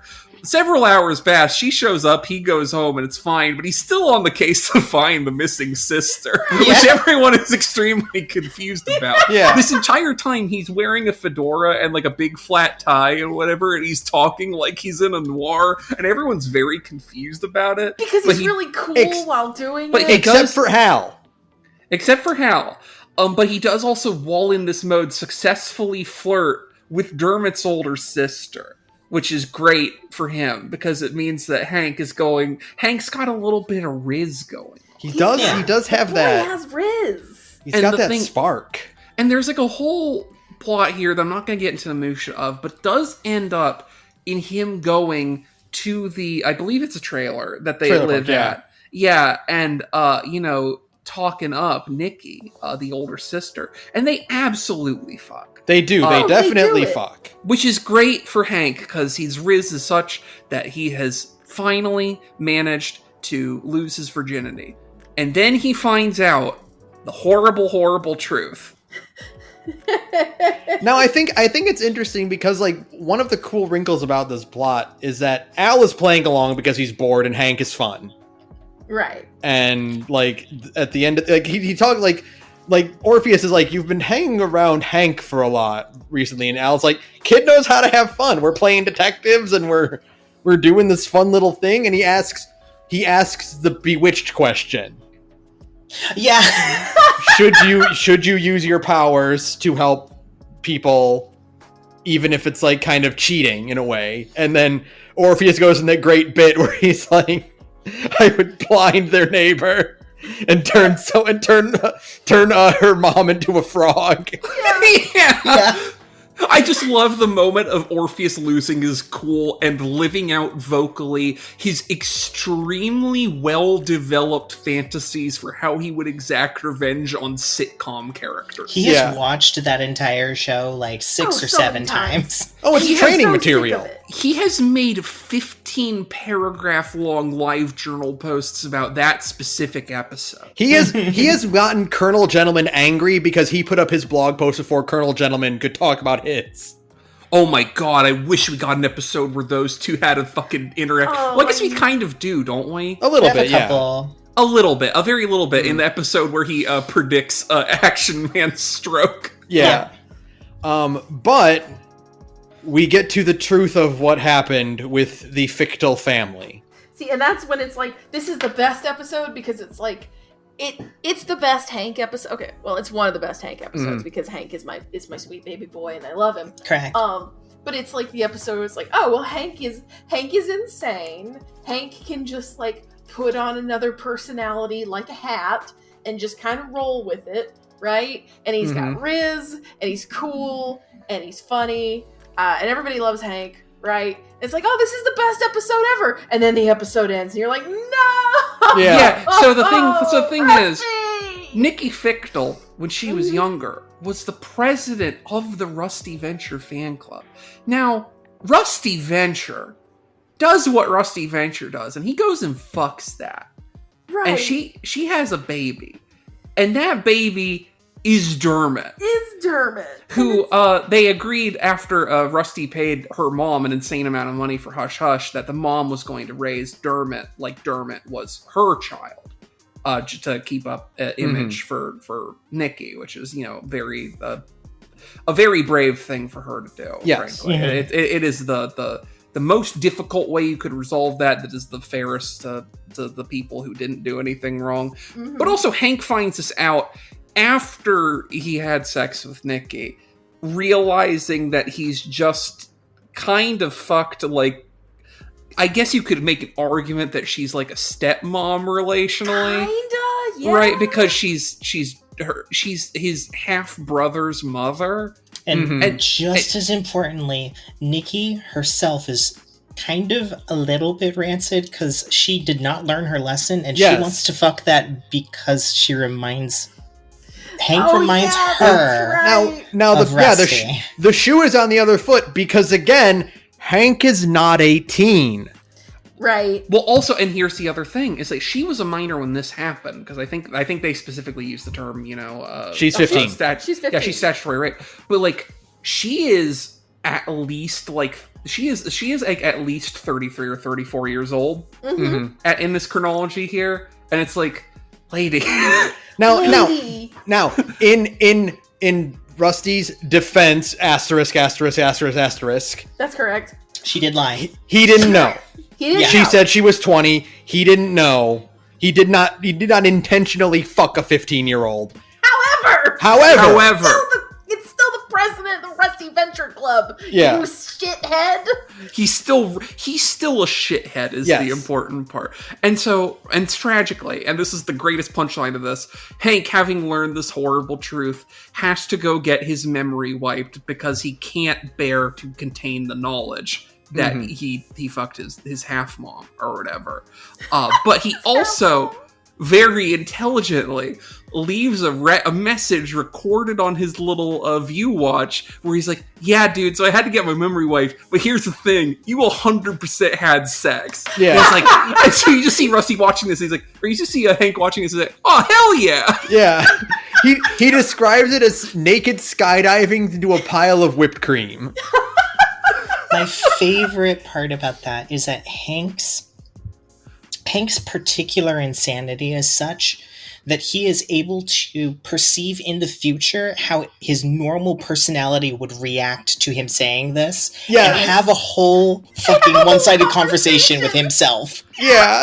Like that fucking episode of Doctor Who. And I think this is also why this is my favorite episode in season 4, and arguably one of my favorite episodes in the entire show.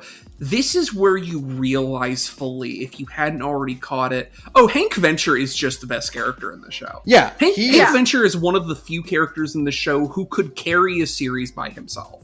He's extraordinarily funny. That's what I want. It's like we said, Hank will be fine.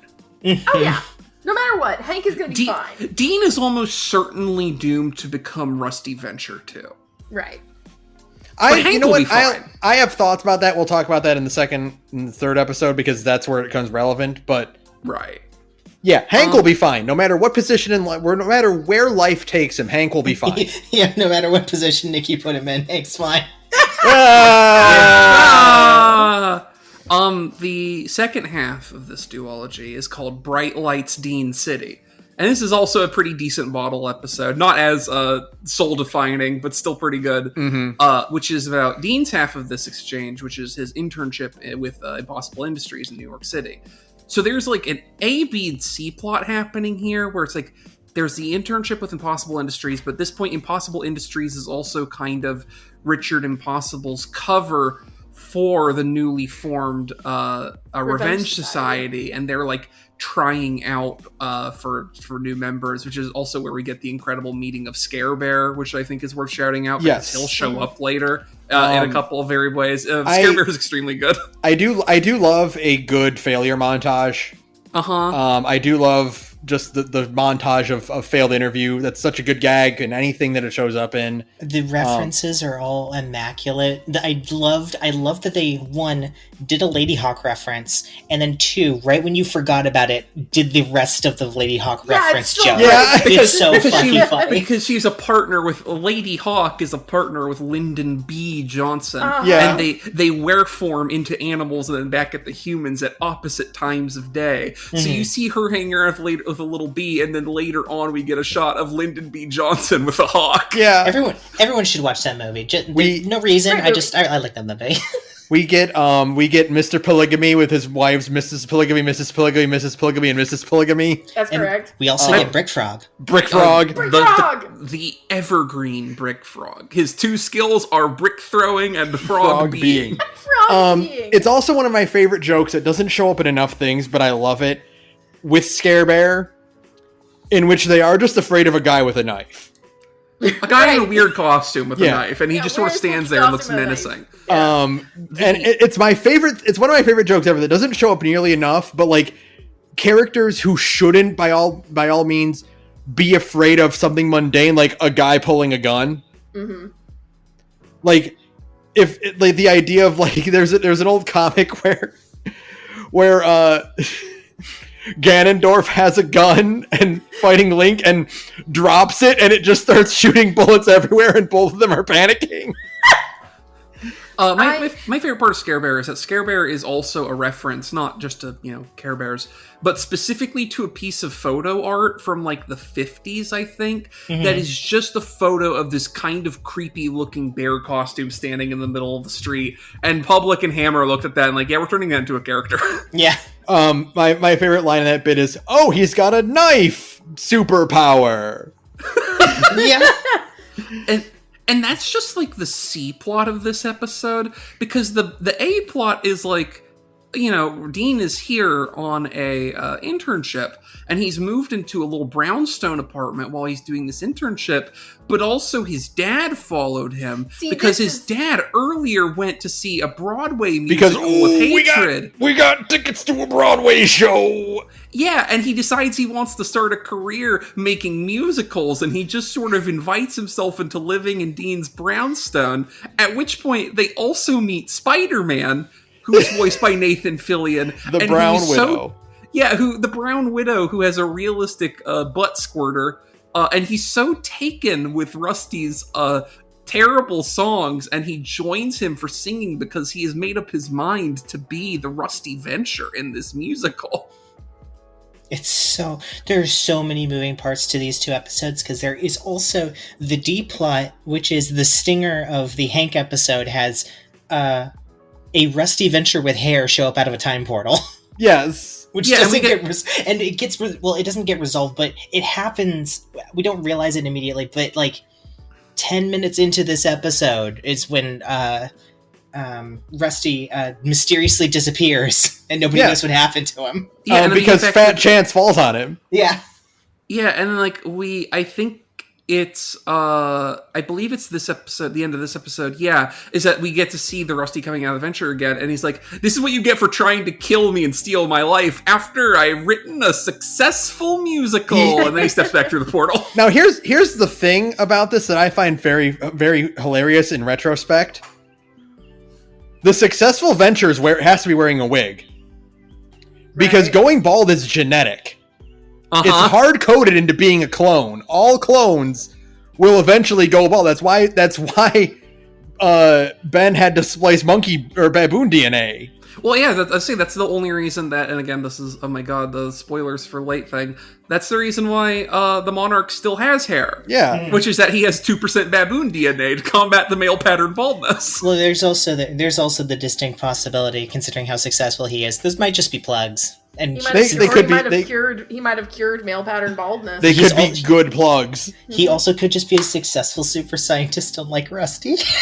That's what I'm saying. He's a successful super scientist, unlike Rusty. He probably just cured baldness, right? Again, like, I think it's literally just the secret. Like, if you want a quick and dirty fix to take male pattern baldness out of someone, you just give them 2% monkey DNA, like 2% baboon DNA, and you accept that they're gonna be kind of an aggro psychopath, and also that they're gonna have that monkey junk in them. You know, and that monkey junk is fine because it means you're not going bald anymore. That monkey junk cured male pattern baldness, so maybe you just have to put up with having weirdly long eyebrows. All right. We gotta keep moving. We spent almost 30 We did. minutes on those 2 episodes. I know. They're good episodes. They're really next- good episodes. The next one is assisted suicide, which I think we can afford not to talk too much about, because we did talk a bit about it last episode with our discussion about, like, you know, the Rusty's like moral opinions about the repeated death of his children. Yeah. But basically, Rusty unexplainably he goes mute and catatonic and whatever, keeps trying to kill himself, and no one's sure why. We find out we find out later it's because the Monarch shrunk himself down, got into his brain, is trying to control him to make him kill himself. Yeah. But at the moment, but like it's just like about like Billy and Pete going through his brain, trying to like talking to his personality constructs, trying to figure out not Billy how and to get Pete. in there. Eros and Thanos. Billy and Pete, also Orpheus. Yeah. But like they're all just trying to go through his psyche to try and figure this out. But in the meantime, Monarch is just getting swarmed by zombie children and keeps pressing buttons on accident, and is passing out in there. And they get it figured out. But it's a strange episode. I should point out, because this is important to the B plot. It's not that he shrunk down. It's he has invented a machine that allows him to astrally project, because he's still comatose in his bed in the cocoon. Yes. Which is what lets the incredibly important B plot happen of 21 and the Monarch have a conversation together that kind of defines like the trajectory of the rest of how the Monarch and his crew work together. Yes. Which is to say, by the end of season 4, I think it's season 4 that the cocoon breaks up, right? Yes. It's not 5. No, season 5. Season 5 Season it blows 5. up. Yeah. Well, by the time we reach season 5, but like starting from this point onward, it doesn't matter who the rest of the crew is. Like they've always been nameless, but they're even. All of the rest of his henchmen are even less important now, because it is just the Monarch, Dr. and Mrs. the Monarch, and their little unicorn 21. Yeah, absolutely. The rest of the henchmen are they kind of just stop appearing as a whole. Mm-hmm. Yeah. Especially once we get to the end of season 5, in which there are just no more henchmen. They just kind of take that completely off the table. Few things I want to talk about with this one is the id, the ego, and the superego. The id being who has the rotating mental harem. The Rusty. The Rusty. He could have sealed the deal with any of these women, but he just wasn't in the mood at the time. Yeah. And it's all Dr. Quim. It's the Mrs. the Monarch.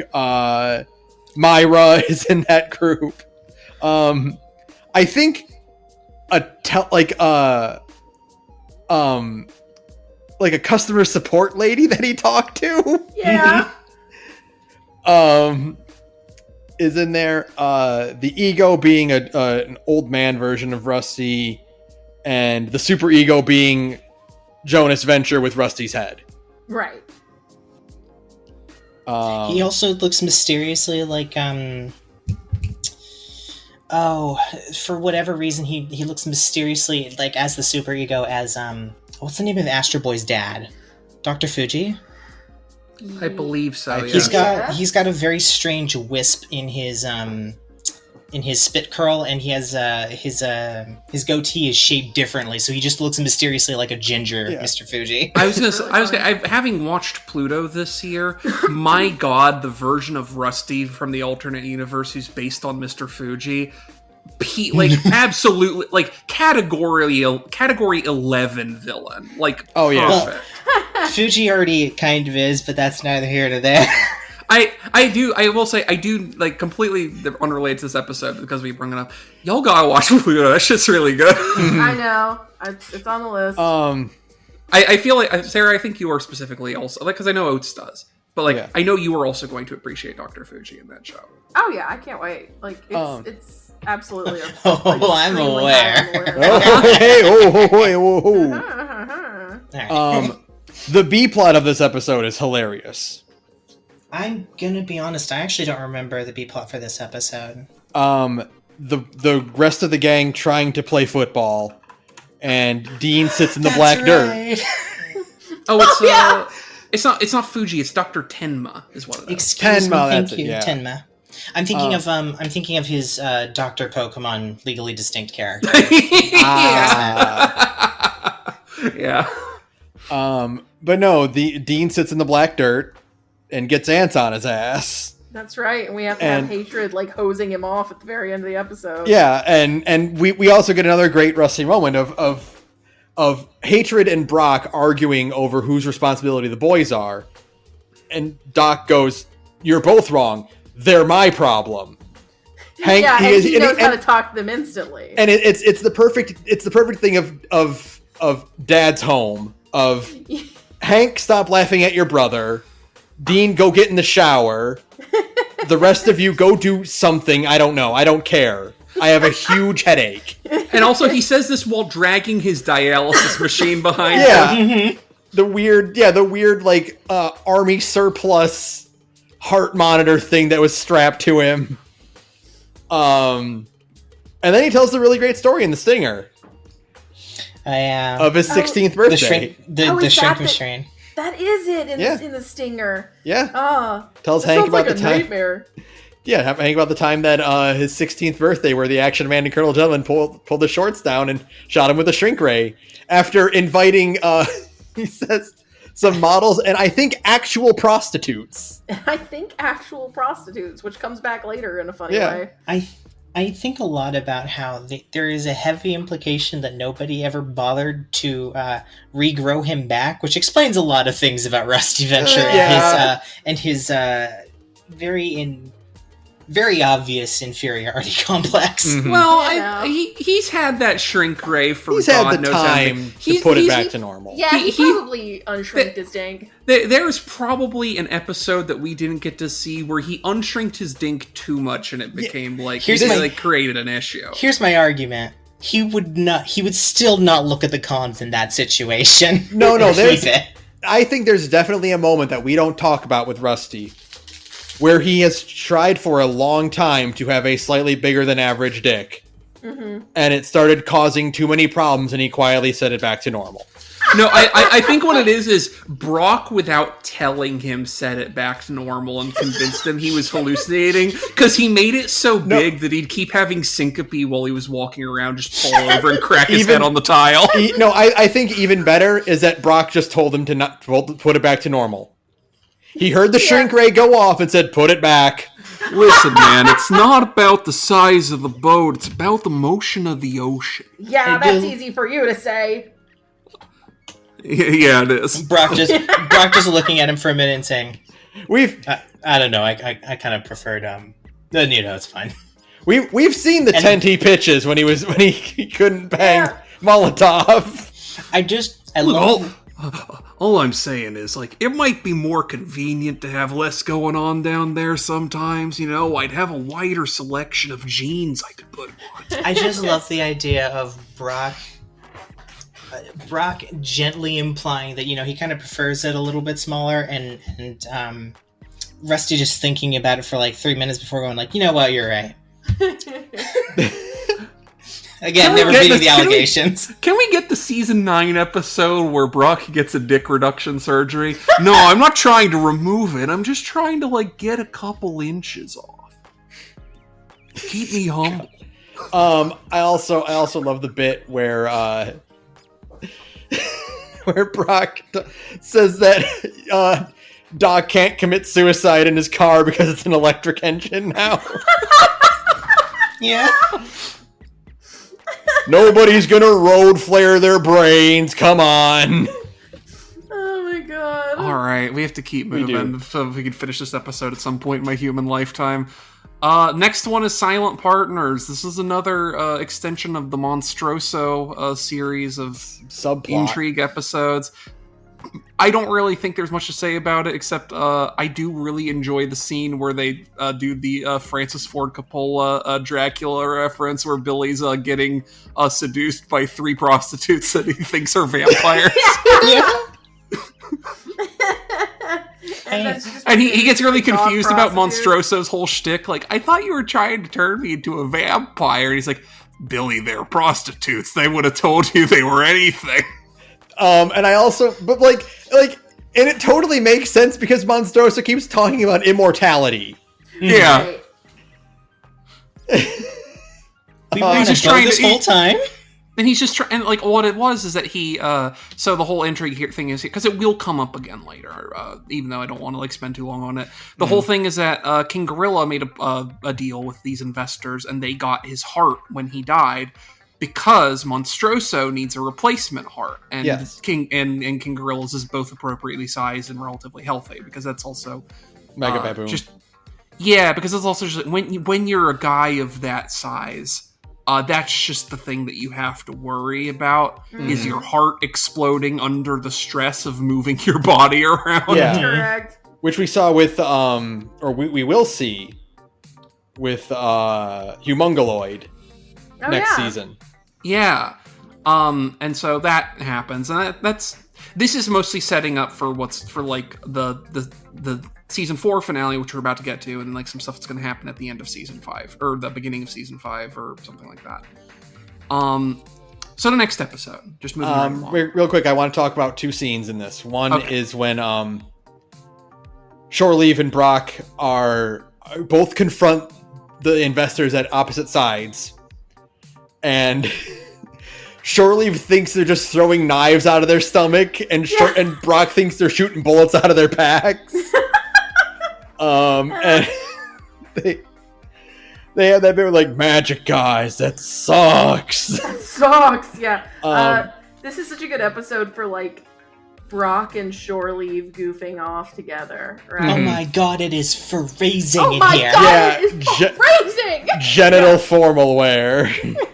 I am incredibly underdressed. Yeah, it's so funny. The other is Brock and Billy's cowboy speeches while doing surgery on Monstroso, in which Billy has not changed. Yeah. He's just doing surgery in his underwear. Well, it's fine. It doesn't need to be too clean. It is an extremely funny bit with Billy, where again, like, there's nothing about his pastiche that suggests that he would be like a particularly surgically gifted person, and also until the ending of this episode, does not have any kind of legally defensible qualifications to do surgery. But there is, I want to say 6 or 7 times in the entire series that someone kidnaps him specifically to do illegal surgery. It happened in this season. Yeah. He put Dragoon's head on Red Mantel's body. It happened multiple times this season, because also he was kidnapped for surgery in the fucking Rusty Venture submarine escapades thing, too. Oh, yeah. Well, that wasn't kidnapping. That was, they are hired to do that. But still. But it's still, like, it's very funny how, like, literally 3-4 times in this season alone, his job in an episode is to do illegal surgery. He complains about it.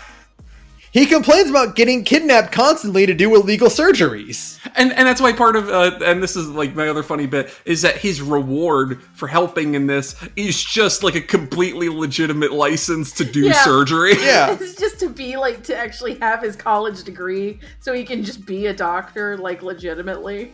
It's pretty good. Yeah, it's pretty good. And so I think now we should move on to the final episode of season 4. Thank God we're there. Yes. We made it through the whole damn thing. Operation Prom. The best. The best. Not my favorite season finale. That is All This in Gargantua 2. Sure. Oh, that makes But sense. easily second place. Yeah. Yeah, that makes Easily. There's so many good bits going on in this. Well, Gargantua 2 was a special, wasn't it? Yeah, but it bridges the gap between 5 and 6. Yeah, it's technically the season 5 finale. They just didn't finish it in time. Yeah. I say.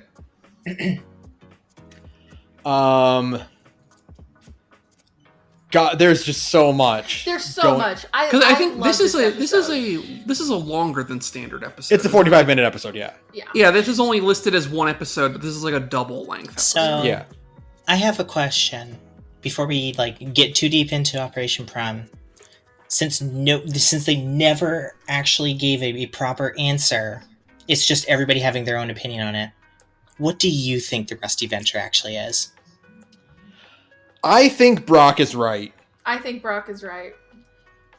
I don't think anyone's right. I think it's one of those things where someone made it up as a joke, and then someone else did a different joke, and eventually there was a bunch of various kinds of Rusty Venture that no one has actually done. I think Because Nobody's ever actually wouldn't- done a Rusty Venture, which It is very wouldn't important. be in the spirit of a sex move named after Rusty Venture if anyone actually had sex with the Rusty Venture. I think the only two who have a chance of being right are Brock. I think Brock is most likely, but if not Brock, probably Ward claiming it's a straight move.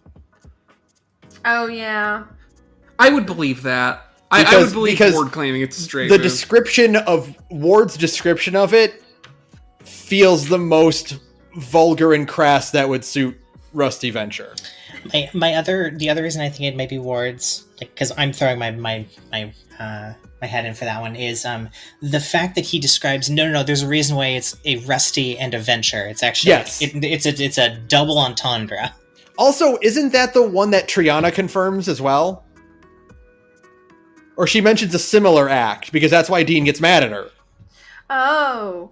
Yes, actually, I think that's the one. Yeah. Because he accused her, and this is the thing we'll get to of why it's good that Triana stepped, they kind of axe the whole Triana Dean thing, because he gets really jealous about oh, so you're doing this About Rusty Raven. Ventures with your Twilight boyfriend, With your hot, sexy vampire boyfriend, yeah. Mhm. And it's this is the season, or this season finale is where it's oh, Dean is just gonna be his dad. Okay. Yeah. He's getting into that bit.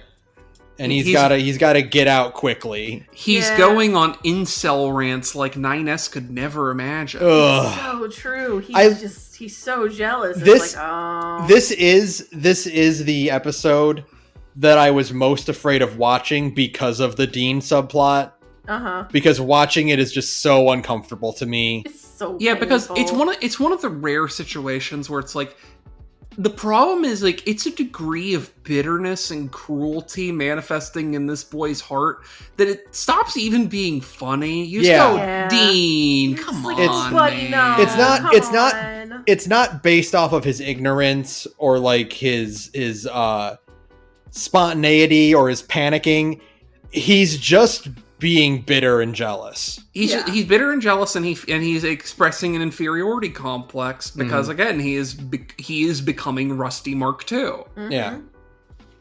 Against, ironically, despite the fact that he would very much not like to be Rusty Mark II, he's just being Rusty Mark II. Which I think does lead to a lot of his development in season 5 when he Right. does try to escape from that in a very dramatic way. Yeah. But it really hurts to see him act like this. Sure, yeah. It's when he's at his most rusty is when he's just Mhm. jealous over a girl who was never actually his girlfriend. He just Yeah. kind of imagined she Mhm. was his girlfriend, right? And you're just oh, Dean, buddy. Dean, come on, man. No, come on. I feel so I don't think we can spend too much time explaining the whole machinations of the plot that are happening here because there's a lot of things moving, but basically they're putting on a prom for Hank and Dean because they're homeschooled high schoolers and are doing it in the hangar of the Venture compound, and they've gotten a whole weird cast of characters to come in and be there. But while this is happening, there's a B plot about Sphinx trying to, who have taken custody of Monstroso, I believe, because this is they don't know. Oh, okay. They don't even know where the real Monstroso is. Because Shoreleave says that explicitly. Right, so they're trying to do, and there's a whole B plot with that's happening alongside this. Thing. One second, my dog just wants to come in here. Be polite. Stop making me open and close the door. Goodness gracious. God, yeah. I'm genuinely having difficulty putting together the middle bits of this episode. It is complicated. It's There's a a lot ton of of moving prom parts. shenanigans is mostly what I remember before we get to the end of the episode. Does anyone else want to take a shot at summarizing this one? Okay, I can. I've watched this episode enough times that I feel comfortable. So essentially, what's happening with the OSI and Sphinx is that they are trying to negotiate a deal with the OSI to get full clemency, to get off of the OSI's shit list. Gathers and Tracer have a wrestling match to negotiate, in which Gathers brings up something that's very interesting that will come up next season. And it actually comes up in this one where he talks about he's sick of the OSI trying to send in double agents because they're sick of paying for the body bags. Right. So the implication being that the OSI is trying to infiltrate Sphinx and they keep finding these double agents and killing them.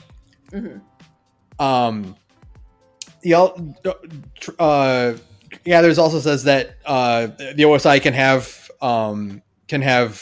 Monstroso in exchange for immunity for all the illegal stuff that Sphinx has done.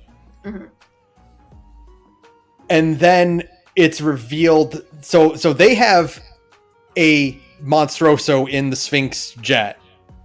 There's a Monstroso in Sphinx HQ as well. And we don't know which one is the real one. And it turns out it's neither. Right. Because, as it turns out, Sky Pilot and a bunch of other Sphinx agents have been working for the OSI the whole time. Which means a very interesting thing happens, because later on in season 5, they test Molotov's loyalty by having her kill a bunch of double agents that they know have infiltrated the OSI. I think Tracer has been sending double agents to Sphinx to have Sphinx kill them. Yeah, I believe that. I totally do. Like That makes a lot of sense, yeah. This man invented the secret keeping business. So he's gonna see some guild double agent infiltrating the OSI and say, "Hey, you know what? You go infiltrate Sphinx," and then, oops, they died. Oh no! Yeah. Oh my god, that's so good. And all of this is because. So first off, Tracer thinks he's a Hulk, or pretends to think he's a Hulk. Right. Because he's got the pee-pee cancer. Because he's got pee-pee cancer, but like he is acting like he's the Hulk because he passes out and things get broken. And he's pretending to be insane to lure Cardholder and Doe into thinking that he's insane. Right. So that they feel safe infiltrating the OSI. There's so much going on here. There's a lot going on in this one, folks. And all of this was to set up Gathers leading the OSI. Right, that's it. And there's a really cool bit, and I saw this posted at some places, but I love this theory. There's a bit in the scene where they go to the secret bridge, Right. and Tracer has Gathers take the wheel, right? Right. And at one point, while Tracer's trying to talk about leaving, Gathers lets go of the wheel and says, keep your eyes in that wheel. There's 2,000 souls aboard this ship. And Gathers immediately turns around and grabs it. Right. I think that was a secret test. Yes. Oh yeah, that makes sense. I think he was like, do you once you know that, do you have the will to keep your hands on the wheel? Right. Because later on, Gathers lets it go and everything is fine. There's no way that one wheel controls the entirety of the helicarrier. Yeah, right? Of course. It was a test to say, can you keep, do you have it in you to manage 2,000 soldiers? Yeah. And because he says, you'll do fine, before he slams himself in the pod. Yeah, because he's launching himself out into space so that the spacemen will cure his pee-pee cancer. That's right. Which appropriately, you see the end of him getting carsed into outer space, just a frozen block of a man with an American flag covering his bits, and a post-it note on his chest that just points down at his crotch and says, "Fix this." Yeah. I love Tracer so much. My favorite, one of the best jokes ever, though, is when Gathers first enters Tracer's office, and he says, I'm in here! And then they slam the door, and you hear a toilet flush. Yeah. Like, he just has a toilet in his office. He built the toilet into his seat so he doesn't have to leave the office. Yeah. Because Tracer is insane. I love him. Mm-hmm. Oh, God. There's so much else in this episode. Oh my there's god. so much else. Like, because again, it's a 45-minute long episode, so there's so much just like going on. We get like, oh god, the whole bit with like Brock chasing down Molotov is so much fun. Yeah. So I think we can go there because that's like the important way we get to like sort of the end of the episode, and we can just talk about our favorite bits, which is that they find out that Molotov Cocktease actually has custody of Monstrosa, and Brock's like chasing her down or whatever, and she's in a car. And she basically he practically runs her off the road. Her car vehicle's teetering over a ravine, and he's like, and basically makes a deal like look, you could just send you both plummeting into the ravine, or you can come with me peacefully or whatever. And she basically makes this threat of like, yeah, well, the thing is, all those girls you have that are at that all those prostitutes, quote unquote, that Rusty hired earlier in the episode to attend his son's prom, those are actually all my people. And if they don't get a update from me at midnight on the dot, they're just going to kill everyone. Yeah. So you have to, and basically they have the showdown, and he tries to get one over on her, and basically she has the very cool girl line of "I would rather die," and then just forces her car off the side of the ravine. Yeah. We get Brock doing everything he can to make it back to the prom in time, because if she's dead, then she's not going to update whatever. And he's ready to kill all these people to save his family. And he gets there and he sees that nothing has happened, and the prom is going normally, except for the fact that Rusty also spiked the punch with quote-unquote Spanish fly, and all those girls are now turning into horrible fly monsters that he has to kill. And that's the very funny conclusion. Now, Saturn, not has to kill. Look at his face. Gets to kill. He's so excited. He's ecstatic. Brock was so happy to have that moment. And this is a good culmination of Brock's development as a character, and that he's because during his talk with Molotov, he's looking at her, he's talking to her, and he's like, I don't want to do this with you anymore. Okay? He flat out says, you are a bad person. Right. And he doesn't want to do this cat and mouse, Batman, Catwoman bullshit anymore. Either it ends here with her, surrendering and going into custody, or he's just gonna kill her, right? Right. And it's just like he's done chasing after her, right? And even after losing her like that, he finds that renewed purpose in, I get to kill a bunch of mantis ladies now. I get to kill a bunch of bug ladies now. Hell yeah. Well, it's very funny because you get that great kind of twist and turn at the end where it's like, oh, she was lying about that because she just wanted to give him a reason or whatever. But also they probably were her girls. Oh, but also he has to kill them anyway because of the bug monster thing. That's right. I think they definitely were. I want to say I believe it's one of those things that if you look at them and compare them to Blackhearts you've seen other things, there are people who line up. Yeah. Oh yeah, for sure. Yeah. But she didn't actually give them any command like that. Is the implication? But they did drink the Spanish fly. I think it was for a brief moment a success for Rusty that the Spanish fly worked. And at the end of the episode, he did get laid. He did get laid, yeah. Sadly. We say goodbye to a lot of characters. We say goodbye to Molotov. Yeah, which sucks. 'Cause we I say love her. goodbye. She only shows up like very briefly in like a season 5 episode, Yeah. I think. And like that's it. That's it for her. We say goodbye to Triana, and we very sadly say goodbye to 24. I'm so like, yeah, the 24 thing is like the saddest. Is like Mhm. probably the saddest thing in the whole show, right? Like in a show that, like, you know, sometimes successfully tugs on my heartstrings and sometimes does not. Like the 24 thing is like, oh no. I think it works. Like the reason the payoff for that works as well as it does is because like we kind of have known for a little while that it's leaning towards that's not really the case. Like he's not real. It's the Muppets like gaslighting the poor guy. Yeah. But him finding out because of Orpheus is probably the best way to do it, because Orpheus will, one, like not give it to him gently, but two, will also still be there to comfort him more than any other character ever would. Because Orpheus is just a perfect guy. He's the thing. He's just a perfect guy. It is very funny of him and Jefferson Twilight being. It's like 21's been followed around. He's still alive. He's been followed, by Baba OJ, and then he's like, "Is Baba OJ still alive? You mean the Arrested Development guy? Yeah, you want to call him? He's great."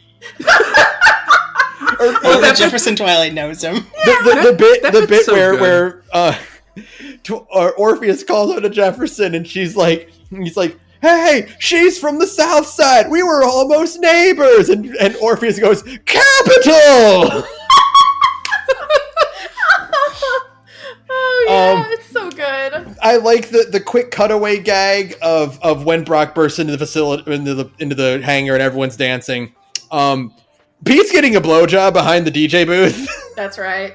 Good for Pete. Good for Pete. You know? I love Brock's outfit at the finale. Just like him as a cute little chauffeur. He's so there's so many quality Brock looks in this season. Mm-hmm. Like it's just like this. It's just like the best season. It's the best season because like it's got everything. It's got plot lines with like everybody's favorite characters. Like even like the little bit characters. Like you get a lot of good shore leave. You get a lot of good Molotov. You get a lot of good Orpheus. Right? Like you have the boys like developing into characters. You have Brock kind of becoming more of a character. You have like some vague notion that Rusty isn't maybe a complete piece of shit, but I still think we should kill him. Like it's the season that's got everything, right? Here's my problem with us killing off Rusty Venture. Mm-hmm. Would any of this be better for us not having a scapegoat at the end of every episode? I know. No. But also, we have to kill him. And that's the thing I want to mention in content that is only relevant for 3 of the 4 people in this episode, sadly, but I'm not going to get into because it's not an episode about that, is that the Rusty Venture being the perfect scapegoat, and also the scene with, like, effectively 21 having 24's existence disproven. Right. Is a thing that I think about, like, if I was going to do a second when they cry. That's correct. And talk specifically about like the shit at the end of episode 4. It would be in the form of doing the spoiler podcast on Operation Prom and talking specifically about 21's the whole character arc in this season with the ghost of 24. Yeah. Because it is like, you know, it's goofy shit, but also there's a very real kind of like him getting over the absence, like it's a thing where it's like, it's good for him that he gets over the absence of someone that has been gone for a very long time, but you also have to reckon with, and in the case of the episode 4 thing that I mentioned, the understanding that being true makes so many things you have already seen retroactively that much more painful. Yeah. Right. Mm-hmm. Yeah. And then comparatively for Rusty is also the Ushiro Miyakinzo of this scenario, where he's the hollering insane man who you can blame for everything, and you're always right. Yeah. Mm-hmm. No, wait, no. Jonas Venture's fault. Jonas is Kinzo. No, yeah, I was gonna say Jonas is Kinzo, Rusty is Kraus. That is literally. Those are literally the two of the same characters. Yeah, Saturn. Well, I thought spending $6 million on moon tourism would be a good idea. Exactly. Jesus Christ. Those are the same character. Like, 100% just like, well, we can't, this is, I'm sorry, this is a Nomi Neko spoiler in the middle of our fucking Venture Brothers episode, but Rusty would lie about his father being dead for 2 years in order to hide his money laundering. That's correct. Like, and we also would get the scene of like of Kraus going, of Kinzo going, now Kraus, you said you wanted to be helpful. Now go paint the circle of goat's blood. That's right. Those two are the same character. I'm sorry, Vin. Kinzo has lost a couple copies of Kraus to forgetting that he leaves the cowboy rifles loaded. No. No. No, we're right. No, we're right. Here's the thing. What we are proving, aside from A, the moral superiority of listening to prog rock, is that B, the Venture Brothers is all conceivable anime. Oh, yeah. Well, yeah, we've discussed there's many. no difference between Venture Brothers and anime at this point. We've discussed many a different time how Metal Gear Solid and Venture Brothers, like, they have to exist in the same universe. Same universe. They are totally. Textually and tonally identical. That's correct. I'm sad we never could have gotten the definitely feasible and not ill-advised crossover between Venture Brothers and Gintama. Oh, damn it, you took what I was going to say, which is that Venture Brothers and Gintama are basically also like, parallel totally timelines. the same. You motherfucker. God damn it. I just think it is 100% a thing that Jonas probably just like threw a little bit of his money, because he needed to launder a little bit. He threw a little bit of his funding towards Zanzibar land just to see what would happen. Yeah, totally. Just break up the conflict in Africa a little. It'll be fine. And plus, I'll make a mint off of it. That's right. Don't worry about that. Don't think about it too much. Don't think it. No, like, absolutely. Rust, I won't scatter your sorrow to the heartless sea. Oh God, no! I hate it. It's so true. It's all the same universe. I'm sorry. Oh God. Are we gonna try and get season 5 in here? We actually also have the Halloween special. I would at least like to get at least like to talk about the Halloween special before we cut here. So I'd like to get at least that far into season 5. Okay. Episode 3 though, we can't do this episode by episode shit. We'll have like 8 hours of podcast. No. Season it's just that 4 season 4 is so important. Is the thing. There's also one more thing. There's 2 more things I wanted to talk about with Operation Prom before we break off from that one. Mm-hmm. One of the best unspoken jokes is Hatred getting the letters lasered off his body. Yeah, so now he's Hatred. Now he gets everything except the D, because the D is in a tender area. So his body just now says VD. Mm-hmm. That's correct. That's right. The other thing is that season 4 was going to be their final season. Is that they were unsure if they were going to get a season 5, right? They didn't know. I think it's very fitting, with all this being said, that what could have been the very last spoken line of dialogue in Venture Brothers is "fuck you," an uncensored "fuck you" from Dean Venture. Yeah, that's true. Because despite all of the horrible things that Dean did in this episode, for sure, it culminating in him yelling at the Outrider after the Outrider tries to give him this big like speech about letting go. Right. Just goes, you know what I think? Fuck you. Yeah. Well, it's great too, because it's also like, it's PG-13. You're allowed to have one fuck in there. Mm-hmm. One fuck.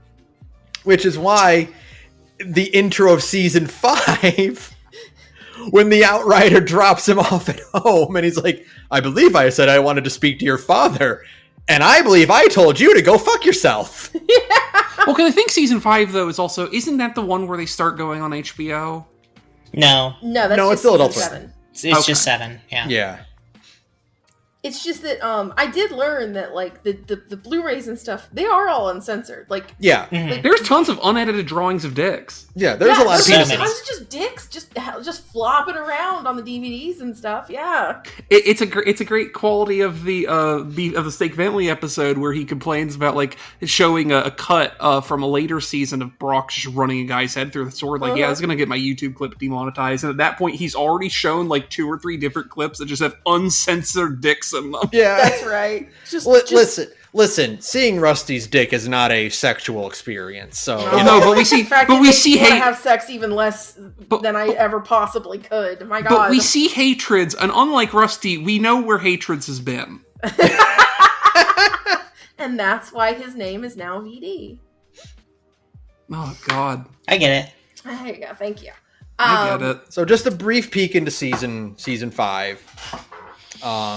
Just because I do want to talk about The Halloween special. the Halloween special. I want to do one more episodic thing, and then we can just break off into just talking. Because season 4 is just, there's so much going on that it was worth talking about every episode.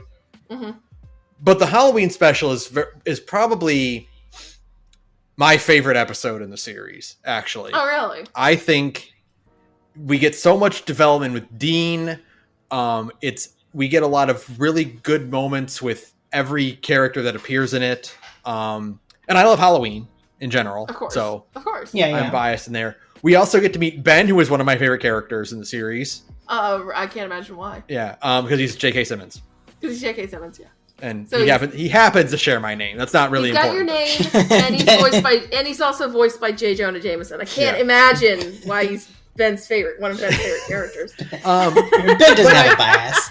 But I love Ben's attitude. You ever see that thing where like a character has a line of dialogue and you suddenly get their entire perspective of life? Sure. Mm-hmm.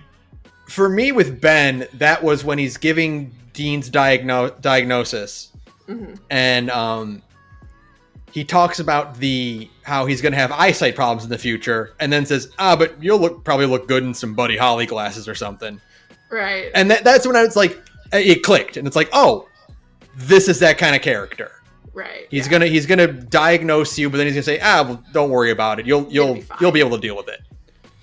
I am, and I'm not going to save this till the next season, because it really is kind of it's apparent even here that Ben has a very distinct and strange perspective of Jonas that literally no other character has. Mm-hmm.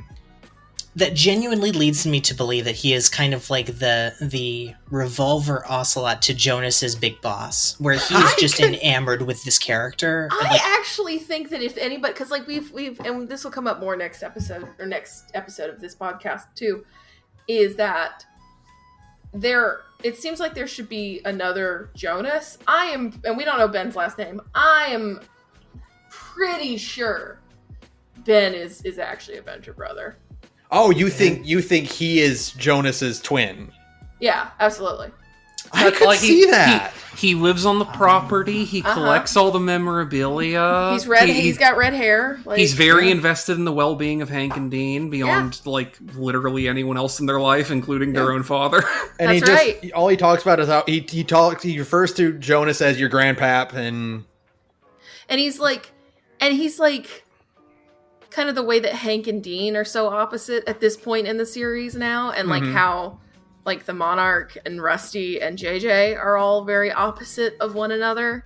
Like where Jonas is big and loud and boisterous and wants to be the center of everybody's attention, Ben is kind of just chill and cool and wants to just kind of hang out in his haunted house on the edge of the property. He's been living on a hut on a clone graveyard for 30 years, watching episodes of Skins with his neurotic robot. Yeah, exactly. And also the little baboon Igor that he hangs out with. yeah, Rico.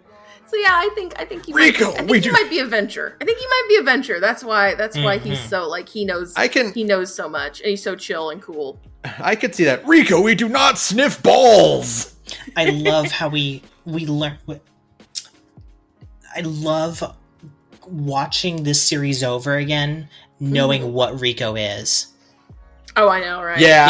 Like it changes everything about Ben hanging So out. funny. Like, Mm-hmm. which is again why I think like he has to have some kind of relationship with Jonas to make him act the way he does. Mhm. Because only somebody who is as close to Jonas as Ben or the original Team Venture would be as sociopathic as to have Rico as a pet. Yeah. That's correct. Yeah, I do like the idea of him being a Venture brother, because like we've literally we don't see him adventuring with the rest of Team Venture, right? And we've seen pretty much everyone on Team Venture, right? So Right. like he clearly wasn't part of the Go Team Venture, blah blah blah, whatever. So he probably was just Jonas's other brother. That is like, you know, when Jonas was like, "Hey, I don't want you being," he probably told him, "I don't want you being a part of this adventure thing." Ben probably went, "All right, cool." Yeah, all right, dude. Yeah. Fuck you. Ben's just literally. I think we know this from like his other talks about his proclivities, but it's like, man, I don't want to do this. We went to Hawaii, and I think I might want to stay in Hawaii for a little while. Yeah. Not like, you know, fighting a volcano god, but like just on the beach with like Just some, hanging like, out. with a Jimmy Buffett record and like some colorful drinks. Mm-hmm. You know, and Yeah. maybe do that a couple times a year. Oh. I just everything about his perspective and trying to break the news to Dean, I think is so good. I think he's got those good lines like, "We didn't make you from a lotus flower, Dean. We made you from you." Right. I was conceived in the back of a Packard. Or Yeah. conceived in a test tube. It was fine. It's Yeah, no big you're- deal. Your parents made you the same way everyone else did. They got drunk and forgot to wear a condom. And he Wow. just, Which is also a lie, we find out. Yeah. It's also but a complete lie. but like I just think like his casual approach to all this super science stuff is very. It's that perspective that the show has kind of been hinting at, but finally we have a character that just kind of lays it all out. Like, yeah, you know, whatever. You are Dean. There's no other Dean. It's just you. You have a dad. Your dad is your dad, and you have a mom. Right. You know what I think is an even funnier thing to consider, considering what we know about how the boys were actually born, is that, you know, Ben and Rusty don't actually interact that often. Rusty just did what he did and then told Ben later that he got drunk and fucked and fucked up that Oh yeah, no, actress that's exactly or whatever. what happened. Oh yeah, Yeah. Ben has no idea about Rusty and how the boys actually came to 'Cause- be. Mhm. It should be noted, like, I don't think even Brock technically knows, because Brock didn't get hired until after he had already set up the clone facility. Yeah, absolutely. Which again is because he talks about like your grandpap and your dad perfected the technology and I helped. Mm-hmm. And he talks about how Dean and Hank were the perfect genetic bases to work with. Mm-hmm. And it just, and, you know, it is what it is. You know, I help, you know, he talks about that line of have a kid and hold its lifeless body in your arms and tell him what's right or wrong. Right. That I really, really like. Mm-hmm. Because it kind of sells this perspective is that, like, your dad loved you so much that when you got a boo-boo, he kissed it and made it all better. And you In kids this case, just had he some... made clones. You kids just have some really big boo-boos. You know, it's fine. Don't Yeah. worry about it. I am the bat. Which again, like, lends a lot to, like, obviously he didn't earn it because he's still, like, a piece of shit, but at the end of the day, you do know, like, Rusty, even if he thinks of himself as a great dad and he isn't, he's still, like, he's still a phenomenal step up from his actual dad. Absolutely. He crushes parenting way more Every than time, Jonas like, every time you get another new wrinkle that shows that, you know, like, Rusty sucks horribly, it still also adds to the credit of, like, you know, it's... I understand why Dean and Hank turned out the way they did. Yeah. I think... If they were raised by Rusty and Rusty did the exact same parenting that his dad did, they wouldn't end up like that. So he clearly they'd be so much more insane. Yeah, it's like I said in retrospect of the assisted suicide episode, Hank and Dean are going to be fine because Rusty will punish them. Right. And he will step up and he will ground the kids for screwing up and he will yell at the other neighborhood kids for teasing them. Mm-hmm. Stop crying. You guys asked to play the soccer game. Yeah. But Yeah, exactly. So the way I would describe them between Jonas and Rusty is that if the kids were playing in their backyard and one of the kids started crying, Jonas would give that kid a BB rifle and say, well, go take your revenge on them and go show them how cool and tough you are. Whereas Rusty would say, all right, one of you is crying, all of you go home. You ruined the fun. And he'd bring that kid inside and put a Band-Aid on, and he would say, look, all the rest of you did this. It's your fault that you don't get to play anymore because you made him cry. Right. Now everybody go home. Yeah. I'm tired of hearing all of you. I'm tired of hearing all you shitheads scream anyways. And as for you, go watch Nickelodeon or something. Daddy has to go listen to some Yes. Yeah. One of you poisoned the well. That's not my fault. You poisoned the well. Yeah. This is what happens. So now, instead of, there is crying in baseball, and now you've ruined the game. That's right. I think that's the big difference between the two of them, is that he still does care enough to take the injured kid inside. He's going to just be a dick about it. Yeah. Yeah, that's correct. But I also absolutely adore the Rusty and Hatred and Pete and Billy subplot of this episode, where they're placing bets on which kid can make it to the front door. That's right. I just think there's something really kind of sweet as far as Venture Brothers go, is when they give Billy and Pete their candy and then they knock on the door again and said, we came to hang out with you.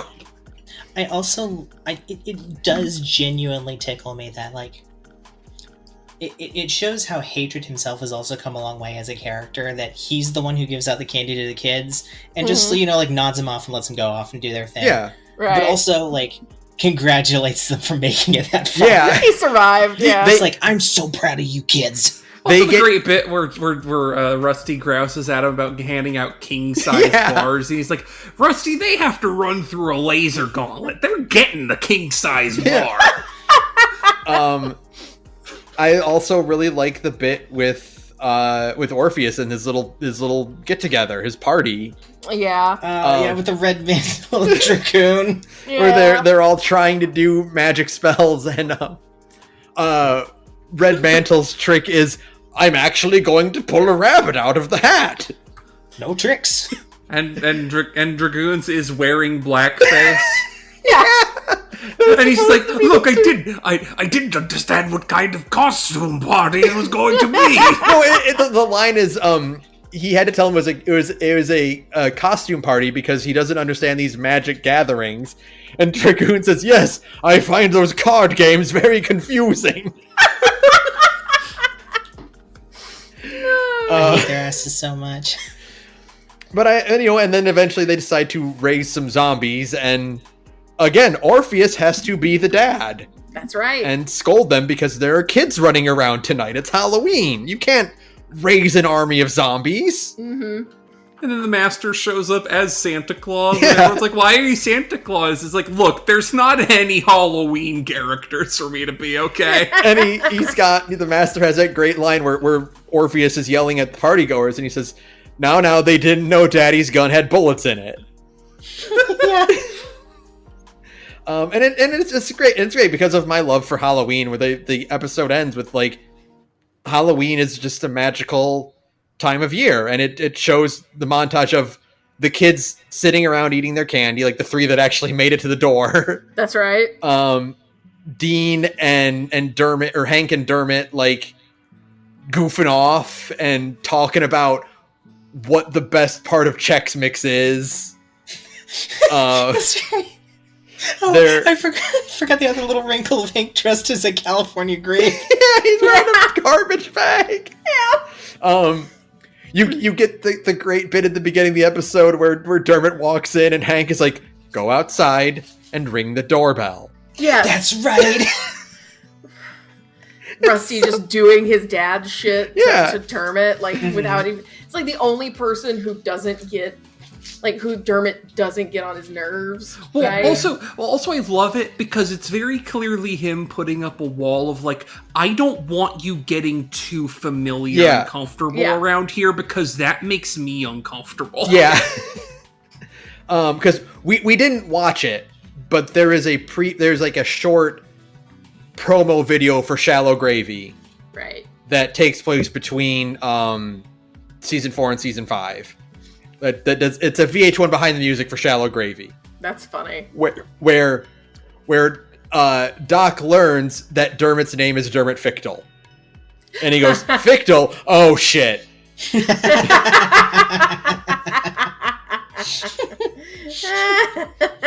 Great. Like if we get a season 8 and we see Dermot again, we're gonna notice his hairline starting to recede. It's starting to recede. Yeah. Oh god. But no, I this episode is just one of my favorites. I think it's just it's the heartfelt bit of cutting to people hanging out and having fun, and I think with that the core of the emotional aspect of Venture Brothers is just you and your dumb friends that you kind of get on your nerves sometimes, but you're all just sitting around talking about dumb shit and trying to make each other laugh and pulling pranks on each other and taking dumb bets. Right. And I think that's just like the core of what Venture Brothers is about. Sure, yeah. It's mostly a show of two guys talking to each other. Yeah. Telling each other jokes over and over again, right? Like, and 85% of the voice cast is just two dudes making jokes together. And, you know, Dean learns a lot about himself and Hank and what it means to be himself, and makes the decision to keep it from Hank from now because he doesn't want to shatter Hank at this moment the way he's been shattered. Even though ultimately Hank thinks yeah. it's extremely cool. Hank will be fine, but Dean doesn't know that at this time. Right, He's just protecting his brother right now. Sure, that's good. Yeah, I think it's just. I love that in the epilogue, you know, the stinger where Dean and Hank are talking to him on the roof of the compound. Hank mentions that Dermot is just watching Universal horror films with the rest of the grown-ups, which I think is also just kind of like a delightful. Your friend is going to hang out with the grown-ups and watch dumb movies for a little bit. Right. It's a very realistic thing that happens at these kinds of parties. Yeah, I really just wanted to talk a lot about this episode because it is my favorite in the series. Yeah, absolutely. It's a good one. It's really good. Is that where we want to ramp things up for this leg of Venture Broder? I believe so. I think we can talk about 5. We can talk about the rest of everything because it's all shorter seasons. We'll try to get as far as we can. We won't do episode by episode, but I think, like I said, I think 4 deserved it. 5 and 6 are like put together are only as long as season 4. Yeah. Right. And I think we can get the rest of it done in one more episode. Yeah, we don't need to do every single episode, but I think 4 deserved it because it's just there's so much that happens in 4 that's worth talking about. That's why I say at the beginning 4 is the best season because it's the one where everything changes. And as we agreed in the last episode, objectively it is the best of the seasons, even if it isn't our favorite. So that's right. We do kind of have to give it a little bit of breathing room. Yeah. So we will be back next week to talk about the rest of the series, including the rest of season 5, All This in Gargantua 2, 6, 7, and the movie. Yeah, that's doable. 3 seasons and 2 movies. I think we can squeeze that in a clean 3 hours. I think that's pretty doable. That's fine. It'll be easy because I think again like. There's not too many things I want to talk about in season 5, and then season 6, like there's a degree to which, like, except for season 6 and season 7, you can kind of talk about as being one thing almost, because season 7 is kind of like itself composed of some of the bones of unfinished season 6. There's a lot of serialized bits to it, so if you talk about one episode, you inevitably are talking about the next episode as well. Yeah, exactly. So. Yeah. Yeah, because those are when you finally get to, no, we're not going to really do the bottle episodes thing that much anymore. We're just going to we were not given the budget to do any bottle episodes, so I'm sorry. I think the highlights of season 7 will be the Morphic trilogy, That's and correct. then like the final episode of the season, and a lot of like just little bits and pieces of the others. But yeah, no, I think we can definitely cover all that next time On Dragon Ball Z. on Dragon Ball Z, on Venture Bro Z. All right. All right, that'll do it for us. Thank you to DJ Covenant for your background music. You can follow me on Twitter at the Gorge Podcast, and Sara Radioinactivity, and everyone else and everything else, and all that stuff. And what do we got for this one? You can't do Fuck Jonas because that's No. next season. That's definitely next episode. season. That's definitely next episode. Not to spoil it. And 2 people already fucked Nikki Fichtel, so that's it. I was going to say, God damn it. I mean, okay. Yeah, alright. Fuck the Muppets. Fuck Oh them. yeah, they I'm really glad, are the most unpleasant characters in the show. I'm At the glad- end of everything, I'm I'm glad very- they're dead. I'm very glad we're going to be saying goodbye to them soon. Yeah, They killed 24. they killed They did. 24, and they were just the most unlikable little shits every time they were on screen. I'm glad they're dead. Hench has killed Hench. Hench has killed Hench. Hench has killed Hench. Oh, avenge me. Avenge me! Hey man, I didn't know that guy from Arrested Development was still alive. You gotta give me a do-over. You gotta let me come back, man. You know what that does mean? That does mean that 21 just hallucinated all the other famous dead people who wanted him correct. to do his celebrity perfume trivia thing. Well, yeah, because why the fuck would they care? Of course 21 hallucinated that. That's that is- absolutely the kind of thing 21 would hallucinate. That is absolutely, like, that is the absolute kind of delusional fantasy you have when you are just, like, imagining someone cares about something specific about you that no one actually does. That's Or right. just like, I'm so interested in your ability to identify celebrities by their signature preferred Yeah. perfume. Real quick, one final thing about Operation Prom, but it is Gary. The reason Gary quits is because he does 10 minutes of shit Sphinx work, and it's like, oh man, I never get to do cool crap with guys who actually know how to do stuff. Yeah. I feel so bad for him. He had a horrible, horrible season finale. He did. I'm sorry, Gary. And I will say, this is actually also a good point to end the episode too, because I am looking at the episode list, and like the gap between Operation Prom and the first episode of season 5 is almost 3 years. Yeah. Wow. I was waiting for that one That's for why a it took him long 15 years to time. go 7 seasons. And you're never gonna believe this. The gap between the last episode of season 5 and the first episode of season 6 is almost 3 years. Season 5 and the movie are a decade apart. Oh my god. Disgusting. Okay. Disgusting. I don't think you guys understand how bad it was. If only you knew how bad things really were. It's like waiting for Hunter x Hunter chapters. Jesus Christ. Hunter night, Gather's everyone. chapters. Well, at least, Get us out of here. unlike Hunter x Hunter, we at least know that Venture Brothers did eventually end. Yeah. Good night, everyone. Good night, everyone.